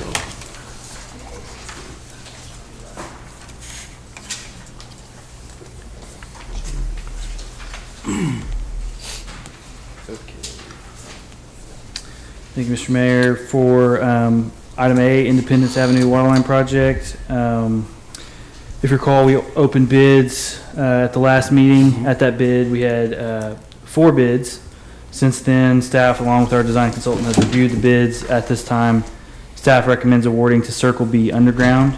We'll recommend awarding the base bid and all alternates. That's alternate 1 and 2 for a total contract amount of $1,783,762.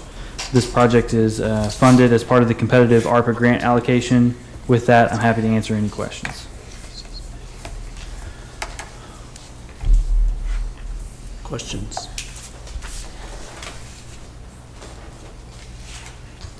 Do we have a motion? Motion to approve. I'll second. Okay, so for item 9A, we have a motion. Cammie, and second was from I Travis. think it's B. B. Oh, I'm sorry. Thank No, you. I'm sorry. No, there was A Item A, that you yes. had the bids on. So for 9A, Yes.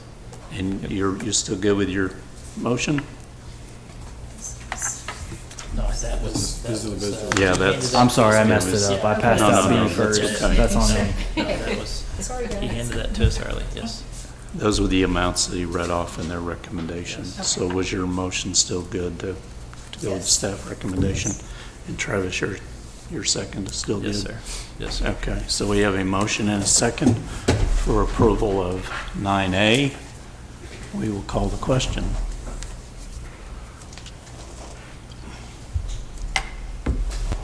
And motion passes 7-0. Now that gets us to 9B. So those are the bids that you just handed to us. Yes, sir. So sorry about that. No problem. Jumped the gun a little bit. So, It's all right. again, this is the bid opening for Thompson Heights Waterline Project. We had 5 bids taken in. The first bid is from Marisol Enterprises, Inc. out of Enid for $2,051,860. The second bid is from Patriot Construction from Guthrie, Oklahoma for $1,236,741. The third bid is from Davenport Construction, Inc. out of Edmond, Oklahoma for $1,193,985. The fourth bid is from Circle B Underground LLC from Bristow for $1,331,788. And the fifth bid is from Orr Construction, Inc. from Davenport, Oklahoma for $1,496,025.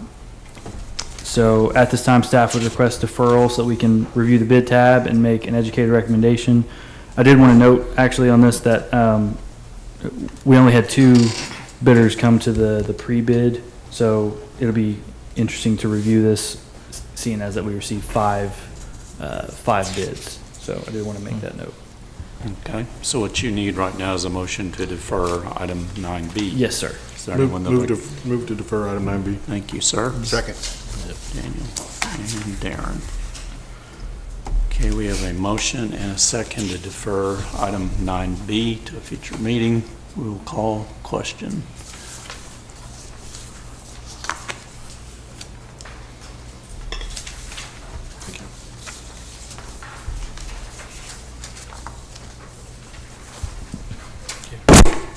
This is 9C here then. Thank you.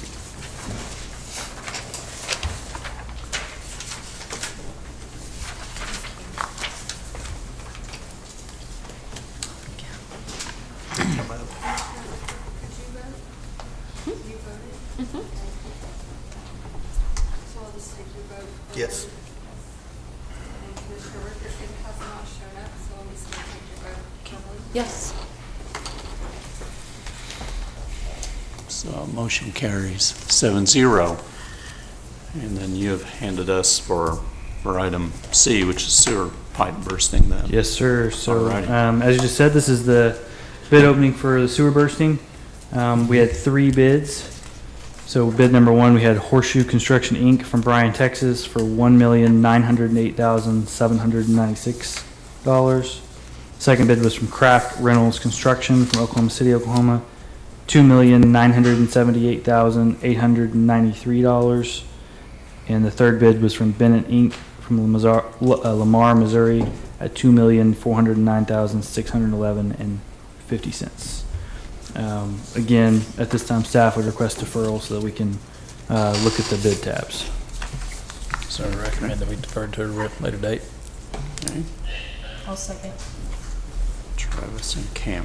Okay, we have a motion and a second to defer item 9C to a future meeting. We'll call the question.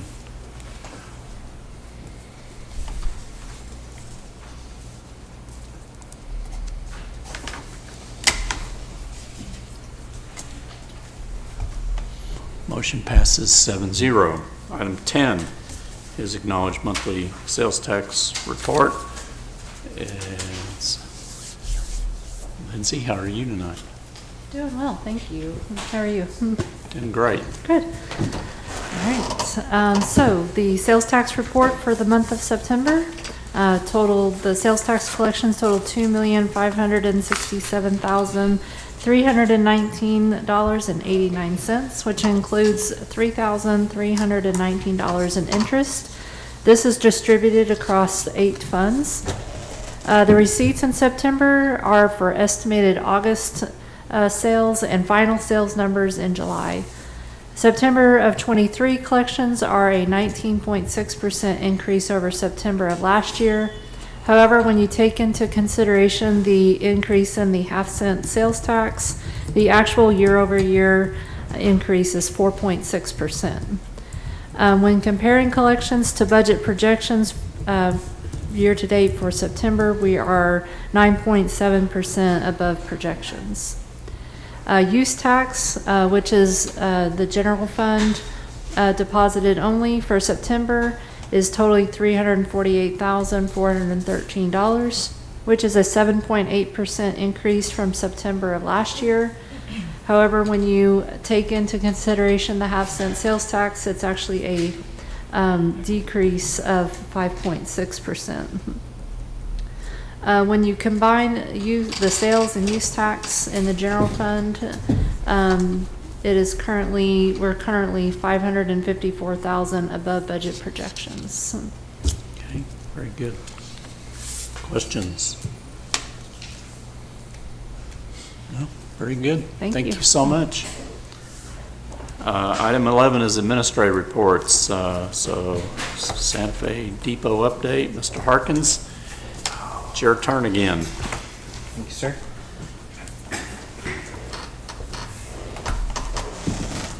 So I know we haven't discussed this topic in a while. We wanted to give you a quick update and where we're at in the process. You may recall that as not too long after I came on board, we looked at a visioning process and took public input about how best to use the depot. One of the things we heard was preserve this. This was a community asset and a treasure, and we wanted to keep it to help tell Shawnee's history and its story. But we wanted to, what we heard in the community was find ways to use this in multiple ways, not just for one thing. And so we took that takeaway, and some of the other feedback that we got in terms of potential uses and preferred functions included not only a visitor center, but other opportunities, again, that draw people to downtown, to Main Street, to help generate revenue in the community and for the city. After that, we started looking not only at how to update the design for the exterior, but also how to provide funding for the construction. You approved an application to submit to the Transportation Alternative Program with ODOT. We applied for just under $1 million. We were not, unfortunately, selected as one of the applicants. We had a lot of widespread support in the community for our application. However, there were over 100 applications for this program in the last funding cycle. They all went for trails, bike lanes, and sidewalks. However, the work has not stopped in spite of what some people may suggest or wonder about. The city has continued to work with GH2, who's the architectural firm that did the original building envelope study. And they did a preliminary design that we engaged them with to update. We've reviewed that. And we've also asked them to update their bid packet. So that is essentially ready to go. They have also submitted that for review to the State Historic Preservation Office, which SHPO, for short, had no comment on the building at this time because we are not using any federal funds. So that may change if we were to go forward with any type of federal funding for the project, but using all city dollars, they have no further comment other than please abide by the standards set by the Secretary of the Interior. Having said that, the bid packet at this point is 95% complete. So the next step would be to literally set a bid date, which staff, I can tell you, is looking at trying to take this project out to bid by the end of the calendar year. That date is not set in stone yet, but we are looking at, again, setting a bid date and going out to bid, not opening bids, but we are looking at going out to bid by the end of the calendar year. With that in mind, we wanted to remind everyone of the cost estimate because this is not something that is a simple project. And thankfully, a number of people in the community acknowledged that even up front when we started the visioning process. But the slide that you have on the screen gives you a rough idea of the amount for some of the various aspects of the project. Not only the base bid for the partial roof and masonry repoint, but the full roof as if we were to do that as an alternate, the windows and door repairs, the building exterior, and then the site repair itself. So that gets you to a project of just over $1 million. To fund that type of construction, I would also add that that does not include the interior in terms of design or rehab. So there's no interior construction in that estimate. That is all exterior. But to fund that construction right now, we have half-cent sales tax dollars from the 2018 sales tax that were dedicated. That sales tax had a number of projects. The depot was one of them. That has about $351,000.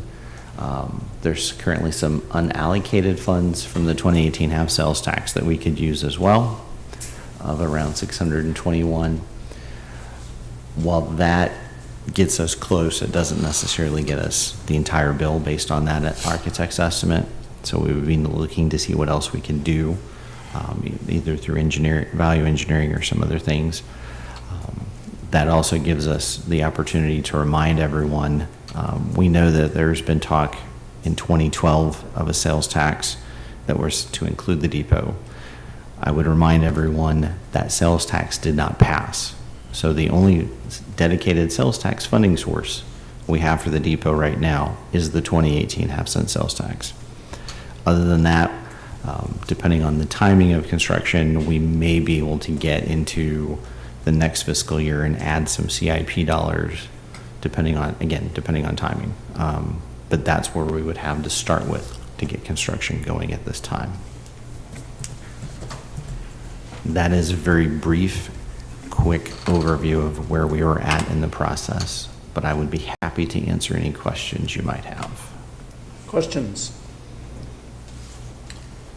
One of the questions that citizens have asked is that, knowing that we're not to the full amount that we need for the whole project, are there things that we can do to prevent further deterioration before the project is fully funded? I know that we've talked about some of the leaks that we've stopped and some of the other things that we've found, and understand that it's silly to repair something that you're gonna have to go back and repair again when you do a total rebuild, unless that repair would keep extreme deterioration from taking place. And I'm sorry, Ms. Andre, You act like you want to answer that. No. I'm ready to go. Yeah. Yeah. So you may remember the envelope study that was completed, which showed that the flashing is insufficient.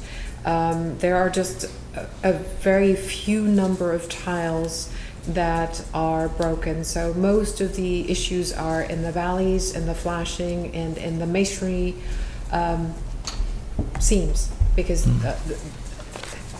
in some cases you can stick half of your hand into the masonry joints. Right. So there is unfortunately no quick fix, and I know that it was previously suggested that we use a tarp, but if we try to tarp the valleys and the flashing, particularly with the parapets, we are far more likely to break numerous tiles, and then we have a considerably bigger water intrusion issue. So the best action is to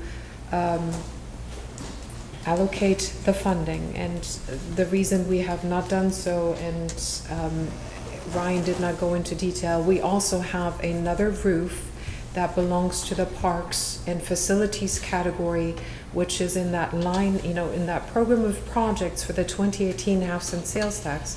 That is our senior center / auditorium. We're actively using that building daily, and there is a roof issue and it requires a roof replacement. So we are waiting for that bid to come in to make sure that we can cover that roof, and then the remaining amount of the unallocated funds, and the number that was given to you this evening, the 621,000, was a July number, so there's a little more money coming in every month. By the time we get to the bid for the Santa Fe Depot, we should have that amount to be allocated to cover the remainder that is not currently already assigned as part of the 2018 house and sales tax program of projects. So that is simply where we are, but there are truly no temporary measures to address the flashing, to address the repointing of the masonry, and to address the valleys, because some of the copper flashing is just simply too short and has not been appropriate to prevent water intrusion into the walls. Okay. All right. Very good. Thank you. Any other questions? Because I have one, but I'll wait until you guys ask yours. So let's talk about the timeline a little bit. If things go well, we get it out the bid by the end of the year, then how long does it, do people have to respond, and then we'll evaluate it? So I'm kind of seeing how's that going to play out down the road. So if we were to get this out on the street to bid by the end of the calendar year, we would do a mandatory pre-bid. We would likely do a bid opening process that would be probably 30 to 45 days after we first advertise for bids. Right. And then after evaluation of all the bids and the proposals, we would bring a recommendation to the commission. So probably over the late winter, early spring months, you would see that item come on the agenda. Right. If everything works in a perfect Sure. world. I mean, stuff can happen. We all know that, but I was just kind of looking at what the anticipated timeline would be, because we'll be getting those questions every day. So, I was, taught very well by the folks that I work for that you put a date out there, and this is when I intend to have that done, and stuff can happen, and then you go back and say, well, that was our intention, but this came up and we got to slip that a little bit. That's why I'm giving you ranges. Absolutely. Because the last time I stood at a podium like this and gave an absolute date, I got yelled at. I'll leave it at that. Very good. All right, any other questions? Appreciate the update. Good job. All righty, that gets us to item 12, new business. No new business, Mr. Mayor. Thank you, ma'am. That gets us to item 13, which is commissioner comments. And where do you want to start down your end tonight? I don't even remember where we did last time. And I wasn't here last month either. There you go. No, I don't have any at this time. Okay. Your turn, Mark. Sales tax, then again, trending well. I'm curious, and I presume you guys look at kind of communities about our size and see how they're trending compared to like Muskogee or Ponca City and similar communities. Are they growing, or are they flat, or don't know? don't know. That's something we probably, That is certainly something we can research. I know that we've been largely concerned with a potential loss in revenues because of the businesses that had shut down because of the tornado, most of which have since reopened or Right. at a minimum pulled a remodel permit. So I'm always happy that even after adjustment for the increase in sales tax, that we're still coming out 4.6% year-over-year projection. well, you got to figure a lot of that's on repair items, roofing materials and stuff like that. So I'm just kind of curious statewide, how the trend is. We know kind of where we're at and what to read out of it. We'd be glad to go and get you the CPI, so we know what inflation currently runs, and then look at, we usually compare ourselves to the top 14 cities within the state. That has kind of been our peer group, and then we have a group of 5 entities that are just a little larger and 5 entities that are just a little smaller than we are, so we can look at some peer data and bring that back. Okay, that answers that. It's interesting, over the years that I've been on this, where 5 or 6 years ago, you go somewhere and you really go through other communities and you're really not paying that much attention to a lot of things like homelessness, how clean they are, comparing it to where you're at. We just came off a 1,000-mile trip to Arkansas, some in Missouri. It's interesting to see the towns that have Main Street on a state highway are generally still pretty well thriving as far as downtown, to where the ones that are off the beaten path have all but dried up and went away. So to have Shawnee in the shape it's in right now is pretty amazing. For the people that have gone down there and made big investments down there to make that continue to be a viable business district. But still, you're going to battle I-40 corridors, any kind of federal highways. You go through McAllister, we'll say, where 270 runs through town. I mean, it's well kept, well mowed, and in our city, where the I-40 corridor is always well maintained, the farther south you go on 177, Kickapoo, or Harrison Street, the farther south you get, the less it's kept up. So it's kind of interesting to see the pride that goes into the busy highway corridors and the investment that goes around that. And then the homeless end of it, really on most of these towns that are, we'll say 5, 6, 7, 10,000, you don't see much in the way of homeless, and I'm sure it's kind of a hidden deal, more so than it's visible for us. Mr. Barksdale, brought up a key point to where if it doesn't directly affect you, generally you don't pay any attention to it. So I think, we as a community need to kind of all pull together to kind of move this problem forward and take care of it, because me and Darren aren't affected as much as the downtown people are, but it's going to take a community effort to remedy it.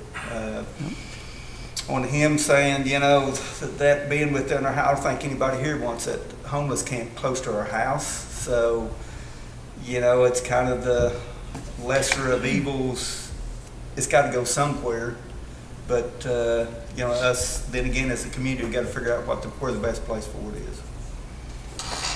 That's about all I got. Thank you, sir. Good job. Want to thank staff for preparing the agenda and all the work that went into it. The sales tax projections, or the one projection, one's the real number for last month, so those look good. The fire report, it was condensed down for this meeting, pretty long report, but it sure gave us a lot of things to think about, some direction for the city and for the department. I think all of it's positive, so it gives us good direction and a place to move. Very good. Thank you, sir. Just continue to thank staff for hard work and dedication to giving us information and the items that we need to make the best choices that we can make for our city. There's a lot of good things that are going on in our city, and a lot of amazing things that happen on the regular, and we're on the cusp of a lot of amazing opportunities for things to grow and continue to get better. We all understand that there's some things that sometimes the best answer is not the best answer for everybody. We understand that sometimes that there's opportunities for us to improve things, but sometimes those improvements take longer than we want to. Sometimes those efforts take a lot longer than we want to. And it doesn't mean that we don't care. It doesn't mean that we're apathetic. It means that there are, unfortunately, there are steps that are bigger and faster, bigger and longer, and they don't move as fast as most of us want to. It was implied tonight that we are not supportive of our fire department. That's absolutely ridiculous that somebody would say that we on this commission don't support our fire department, and I will be the first one to tell you that is not true. For the individuals that came and spoke, appreciate your efforts of coming to inform us of things that are going on in your world, and thank you very much for doing that. This is not easy. This is not something that just shows up and we come here and can easily walk through some of these tough decisions. There are a lot of things that we have to do our best and do with the information that we have and the resources that we have and the people that we have, and that, that is all we can do. So I just want to bring people's attention to that. Rock the Block on Thursday. If you're downtown with your family and you want to come to a free concert and see Hosty playing music, and there'll be events for families and inflatables and all those things, and a little after 5 it'll get started, and we'd love to have anybody down there enjoying themselves for this free event. So thank you. Thank you, sir. Thank you for all of the updates and reports. I certainly do not understand the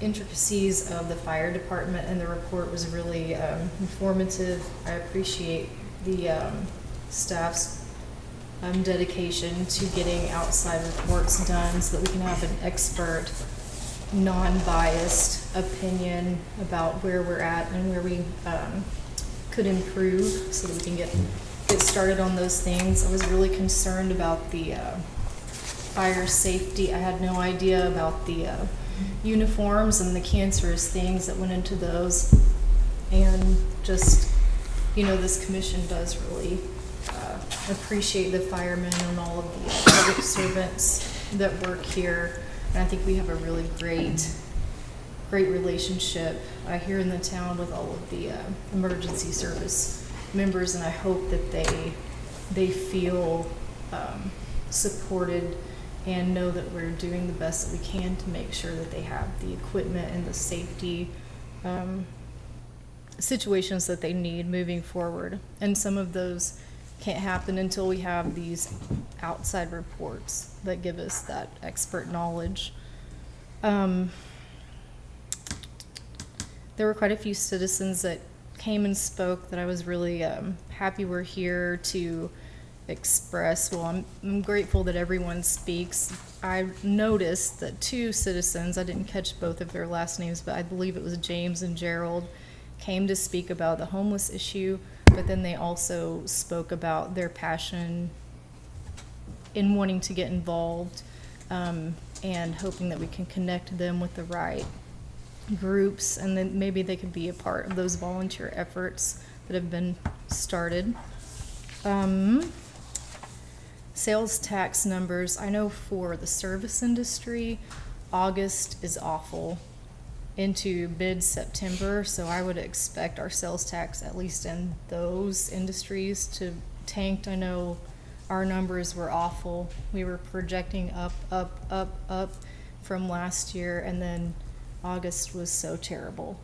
I don't know if that has to do with some super negative attention online for the downtown area, but in general, the service industry at least doesn't see a lot of action in August.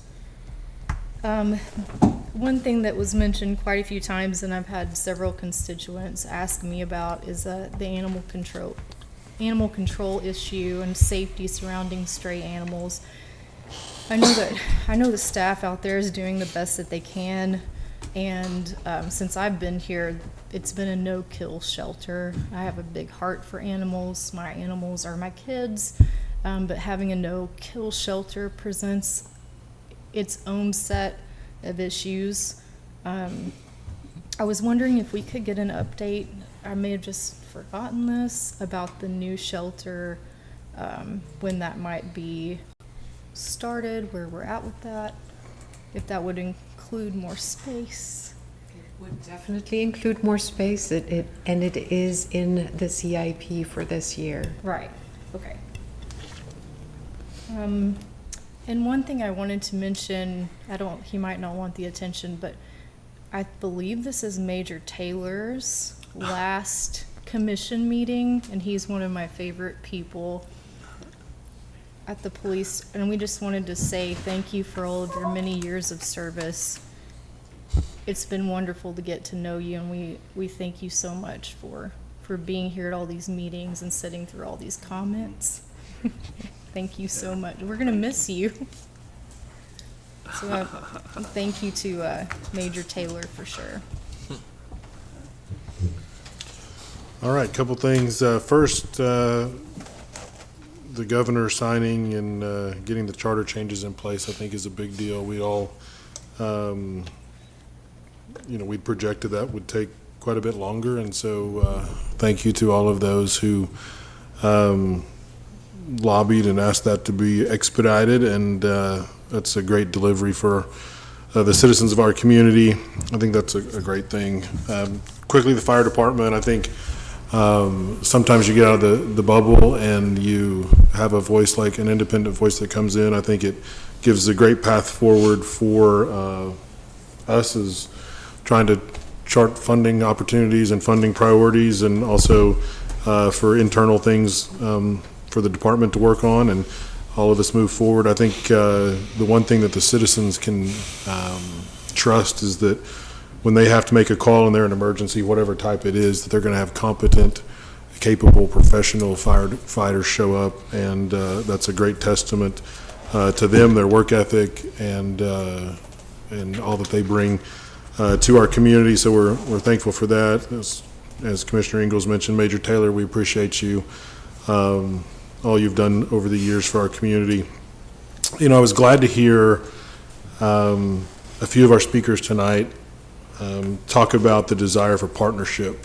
And I think that comes, especially when we're talking on the issue of what to do with the homeless in our community. I think a couple of the commissioners have talked about it. We have the best laid plans, best ideas. I mean, I think certainly before we have any kind of action or move forward, we need to get some kind of legal opinion and verification if Dockery Park is even viable. I think that concern's been raised. I think we need to have a final answer on that, whether it is or isn't, before we even proceed to the discussion of is it the right location, because that's hard, and it's very limited in what that is.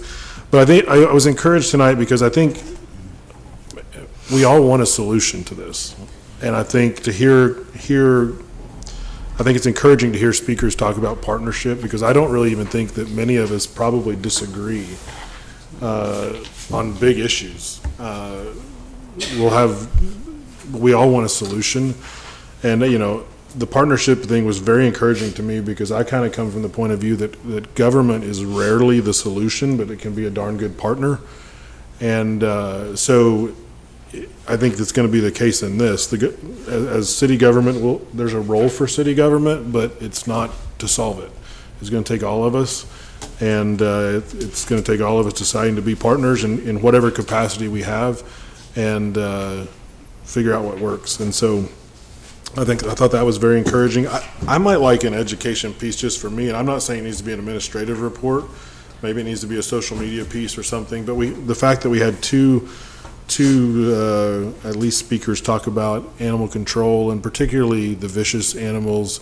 What do you do when the shelter's full and we have a vicious animal? Because simply saying we're full doesn't work when you're concerned about your children or your safety. And so what's that procedure look like? What has the city's response been? What should the city's response be?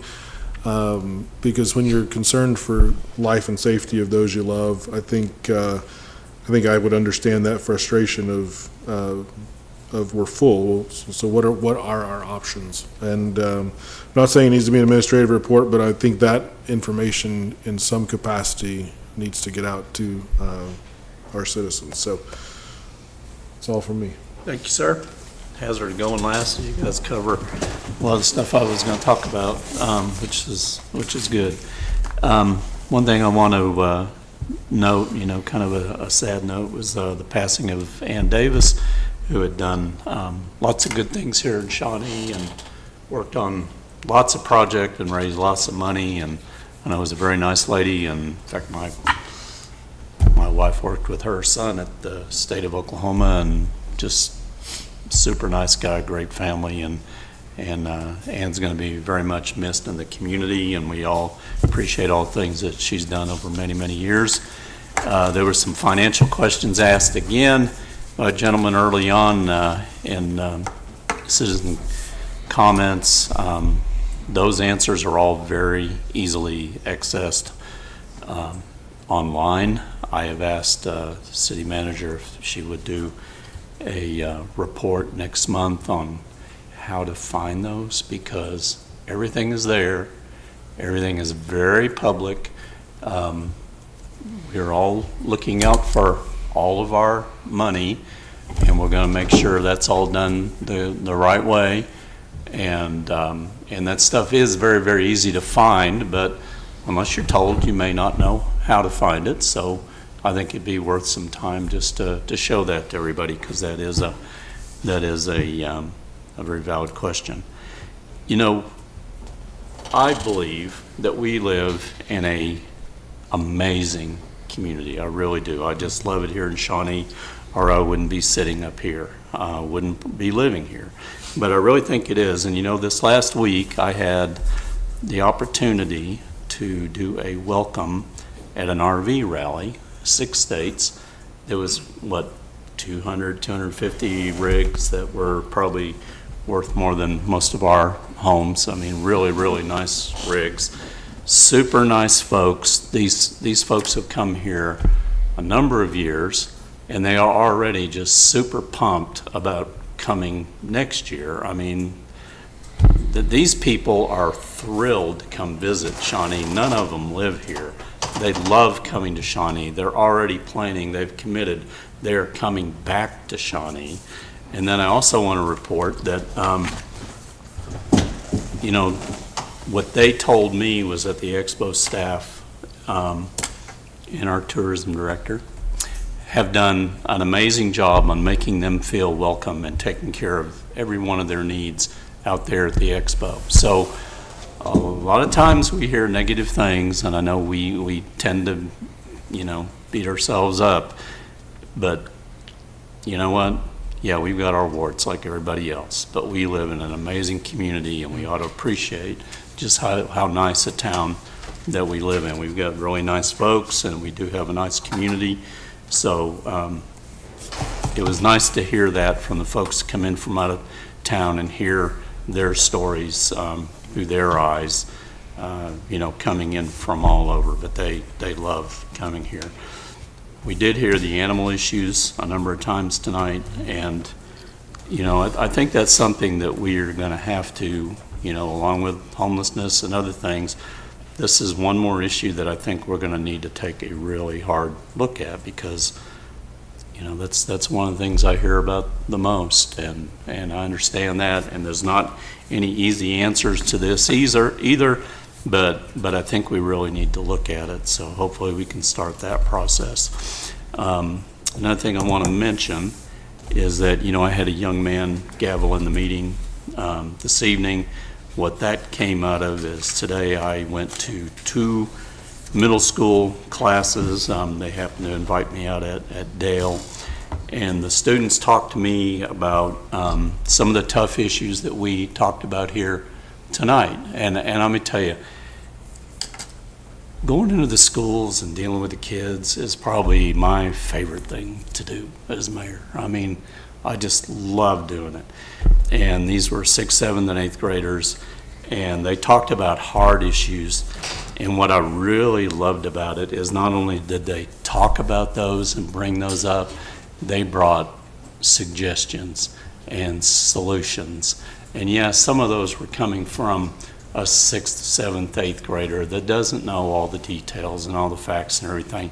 But I just love the fact that they were dealing with issues that we as adults have to deal with, and it wasn't just to complain.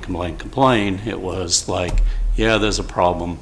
Why don't we try doing these things to try to deal with that? So that and I just love hearing that. And so when I was there at the class today, I said, hey, how would one of you like to come gavel in the meeting tonight? And that young man was extremely excited. So I love having them here to do that. So with that, we will adjourn and we will move on to our next meeting, which is the Airport Authority. And I know we've all got to sign out and then get into that.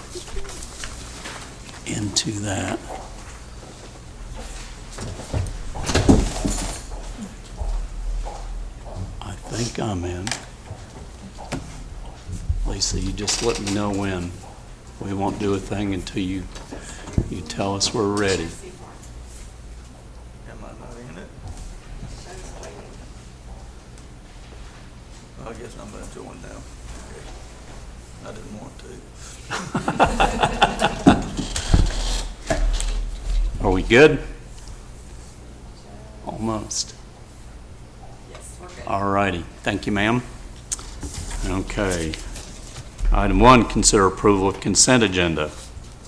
Move to approve. Thank you, sir. No second. Daniel and Travis. Okay, we have a motion and a second to approve item 1. We will call the question.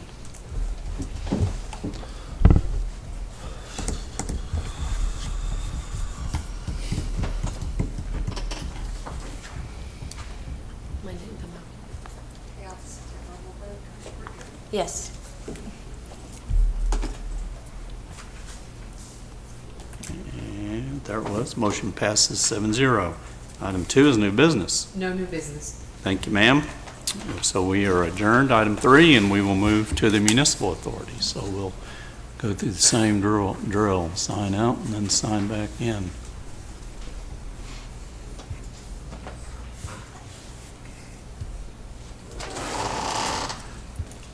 All righty.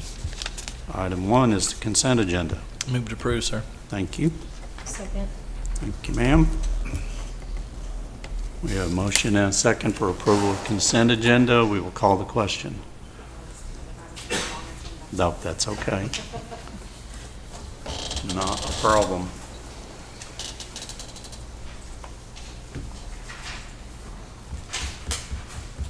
Okay, who made the first and second? It was Travis and Cammie.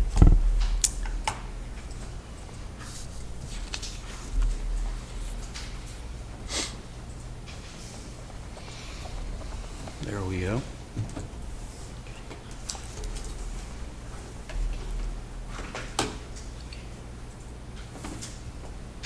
Motion passes 7-0. Item 2 is new business. No new business, Mr. Mayor. Thank you, ma'am. With that, we are adjourned. Thank you very much for coming tonight.